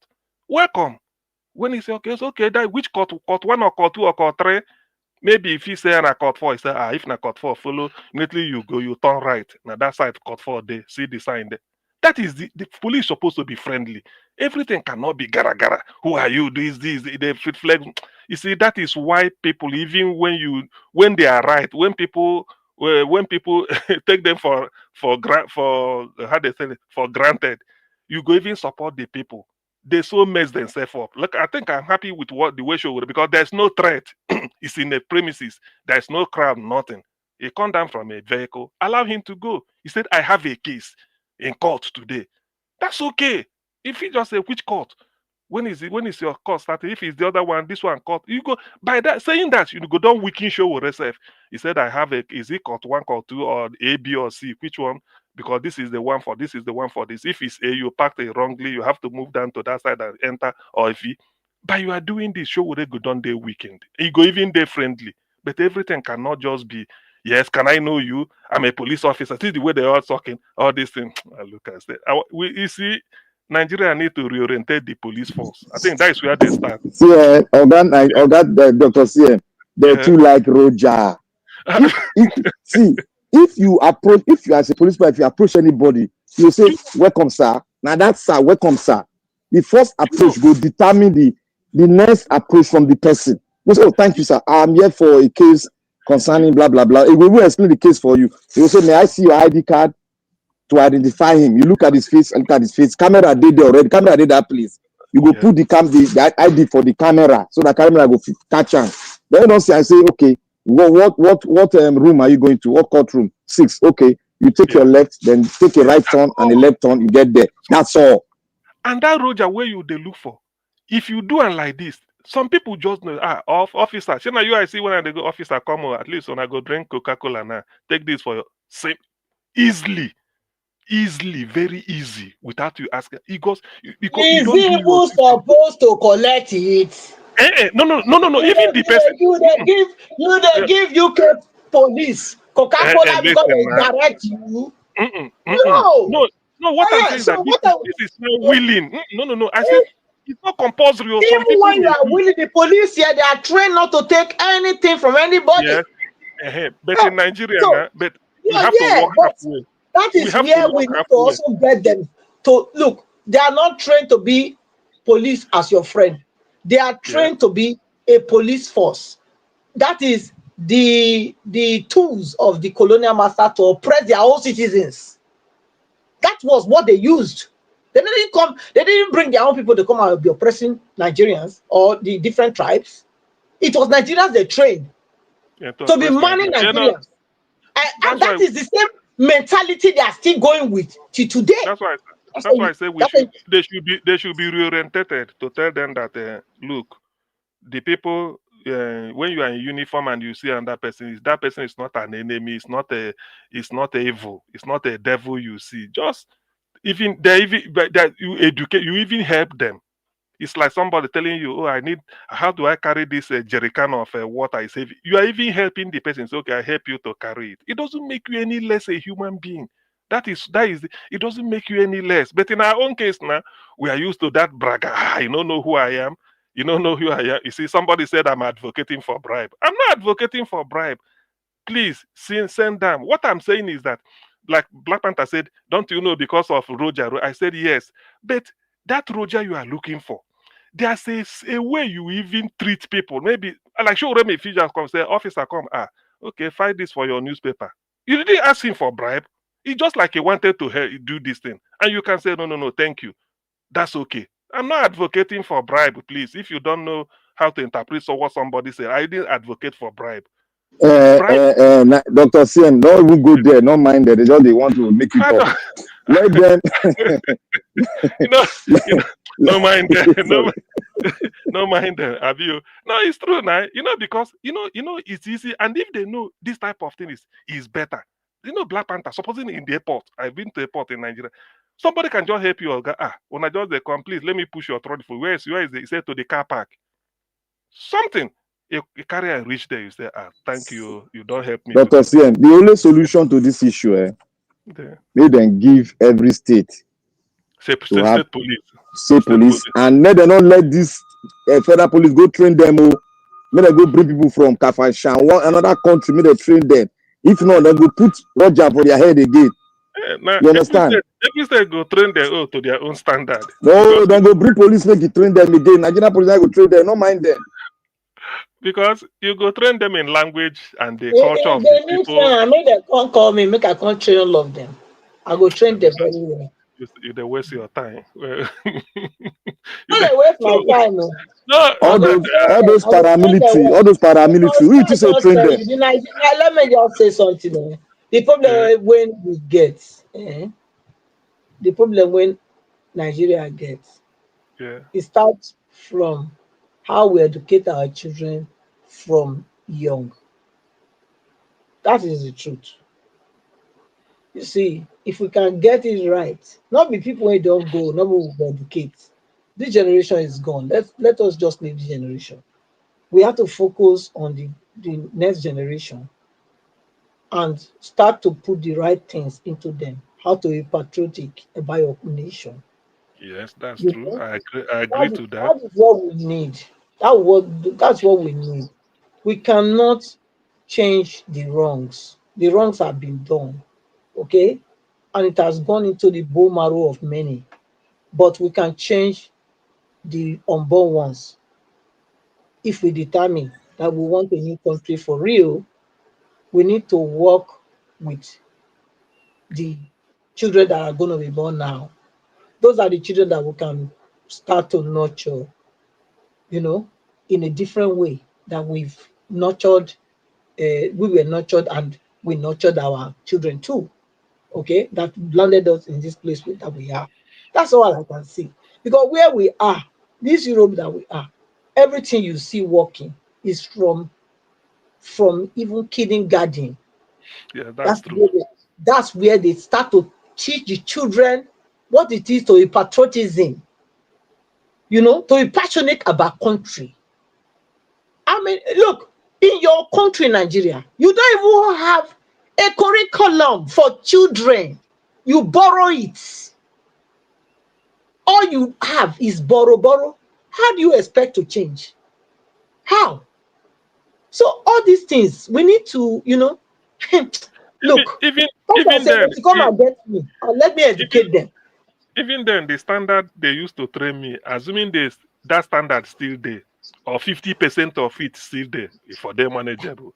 This one, when I see people at the age where then I remember when I did this age, was I this rascal or radical or this? I said, now wow. I say where they not get curriculum, where reflect. See, Dr. CM, Madam Patricia. You never learn about. Wait first, my black papa. You never learn about your own people. You go to learn about Oyibo. Mongo Park discover River Niger. People not there River Niger before the Mongo Park discover River Niger. How can he discover River Niger? Were we not existing before Mongo Park? I think they don't stop that history. They don't stop that history. No, this is still the same thing. Look, okay, this is still the same thing. Look at the curriculum. Go to the schools and look at what they are teaching the children. Anyway, it's true. Go to the school. Look, it has not changed. It's just that they remove Mongo Park and replace it with somebody else. Okay? No, they make mistake. Now Mongo Park give a name. They just make mistake. Say, now you discover her. Now you give a name. No mind them. Now I give a name. Say wait. Now I give a name. That name. Now you give a name now. No, not be give a name. Not talking. I give a name. Now I give a name according to their own standard. That river get name what would they call her before? He get name. Yes, so he get because. I mean, you telling us yes, he get name, but we they call her the river now. So they can't give her River Niger. No, not about that. Not only that. Look, we need to go back. We need to go back to where we missed our track. We need to go back to the drawing board. If we want, not only Nigeria, Africa in general, if we want it to work, we must first detach ourselves, purge ourselves of all these things that teach us, make we now become. Madam we need Patricia, to go back you are talking like me now. Listen, I've always been talking like this. Maybe you have not been listening. You have not been listening. Like that River Niger.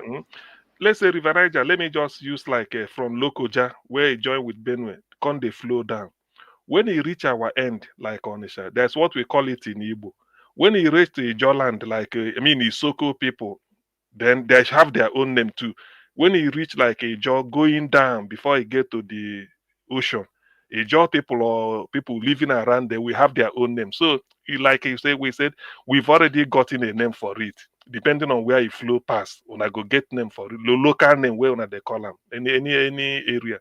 But now because no Igbo, the word river na English word, and the fear say na from Niger, they just call it River Niger, and then that one English name. If na vernacular name, everybody where any area where it pass through, they get their own vernacular name where then they call our vernacular, where they call it. So it's as simple as that. Our value system don't spoil well too much. We all know that. Ma tell you something. Ma tell you something, Mr. Doctor CM.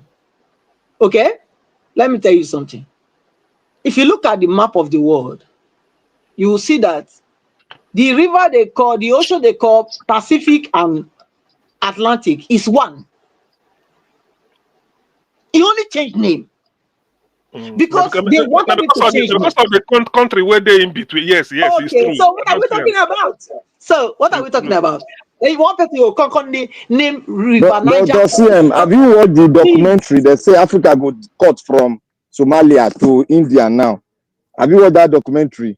What be caught? Do you mean water? That is, there's a shift in the earth, and they don't break from Kenya, go Somalia, they cut them down. So they say that side within 100 years they go move to India. You don't watch the documentary. Nigeria Watch is showing Nigeria map on the screen. Now they use they look where Africa there and then here. See where Africa they see India, see where India they see Africa here. So does it mean if you slide from here, then all those things? Maybe I not go there alive. I go send you. I go send you the video. I go send you the video. May watch out. I get the video from my archive. It is true. You see me saying it's true. I could not say that true. No be something. You know why? I went back to when the earth, so the earth they shift according to geologists. Where did they teach us? They shift once in I don't know how many years. They say the shift don't they make a crack, and that crack is visible now. It's very visible in Somalia. It don't did already. Okay, let me ask I will show you. Let me bring them home. Like Nigeria like to talk of resources.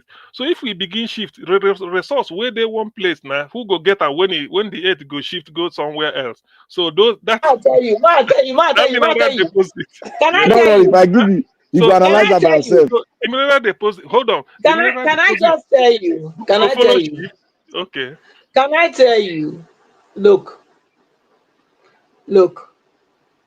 There are people that are blamed. Anywhere those people move to, that's where that resources will shift to. We don't close, my people. Thank you. That's how it is. Okay. The video they frighten you. I go send them to Niger Watch. They very frightening. I go send and go give you. No wala. I appreciate you all, my people. The last discussion was very, very important. I appreciate you all. Thank you so much for your time with us today. We've come to the end of the broadcast, and now Gassim can give us this extensive talk. So thank you, Black Panther, my brother, Madam Patricia. Thank you very much, man. Appreciate you. Gassim, thanks for coming in. Abdul Malik, appreciate you. Oga Labo, thank you. Give us a month that you couldn't stay. I think the network will be logging you in and out. But yeah, we come to the end of the broadcast, and people, let's stand for what is right at all times, regardless of whoever that is involved. That's what I stand for. We can always do that.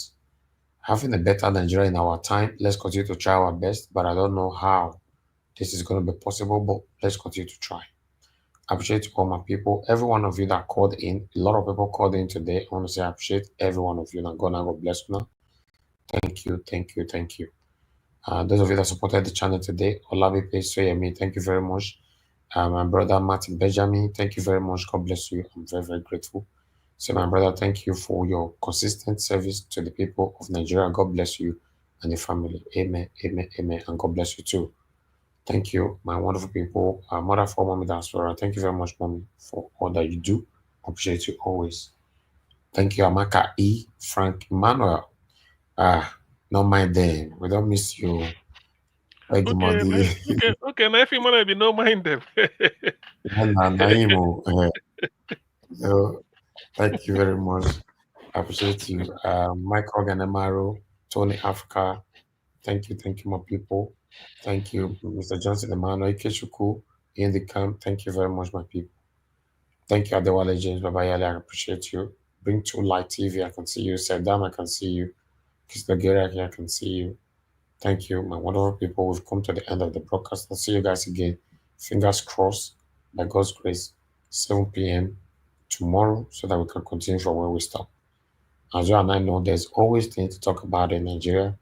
We always selectively pick the one we want to bring here. If we have to bring all of them here, our presentation will take us more than 10 hours. We will still be presenting. So let's continue from where we stop. Thank you so much, my people. Now we draw the curtain. I'll see you guys, fingers crossed, tomorrow. Good night and bye for now.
Crown, oh,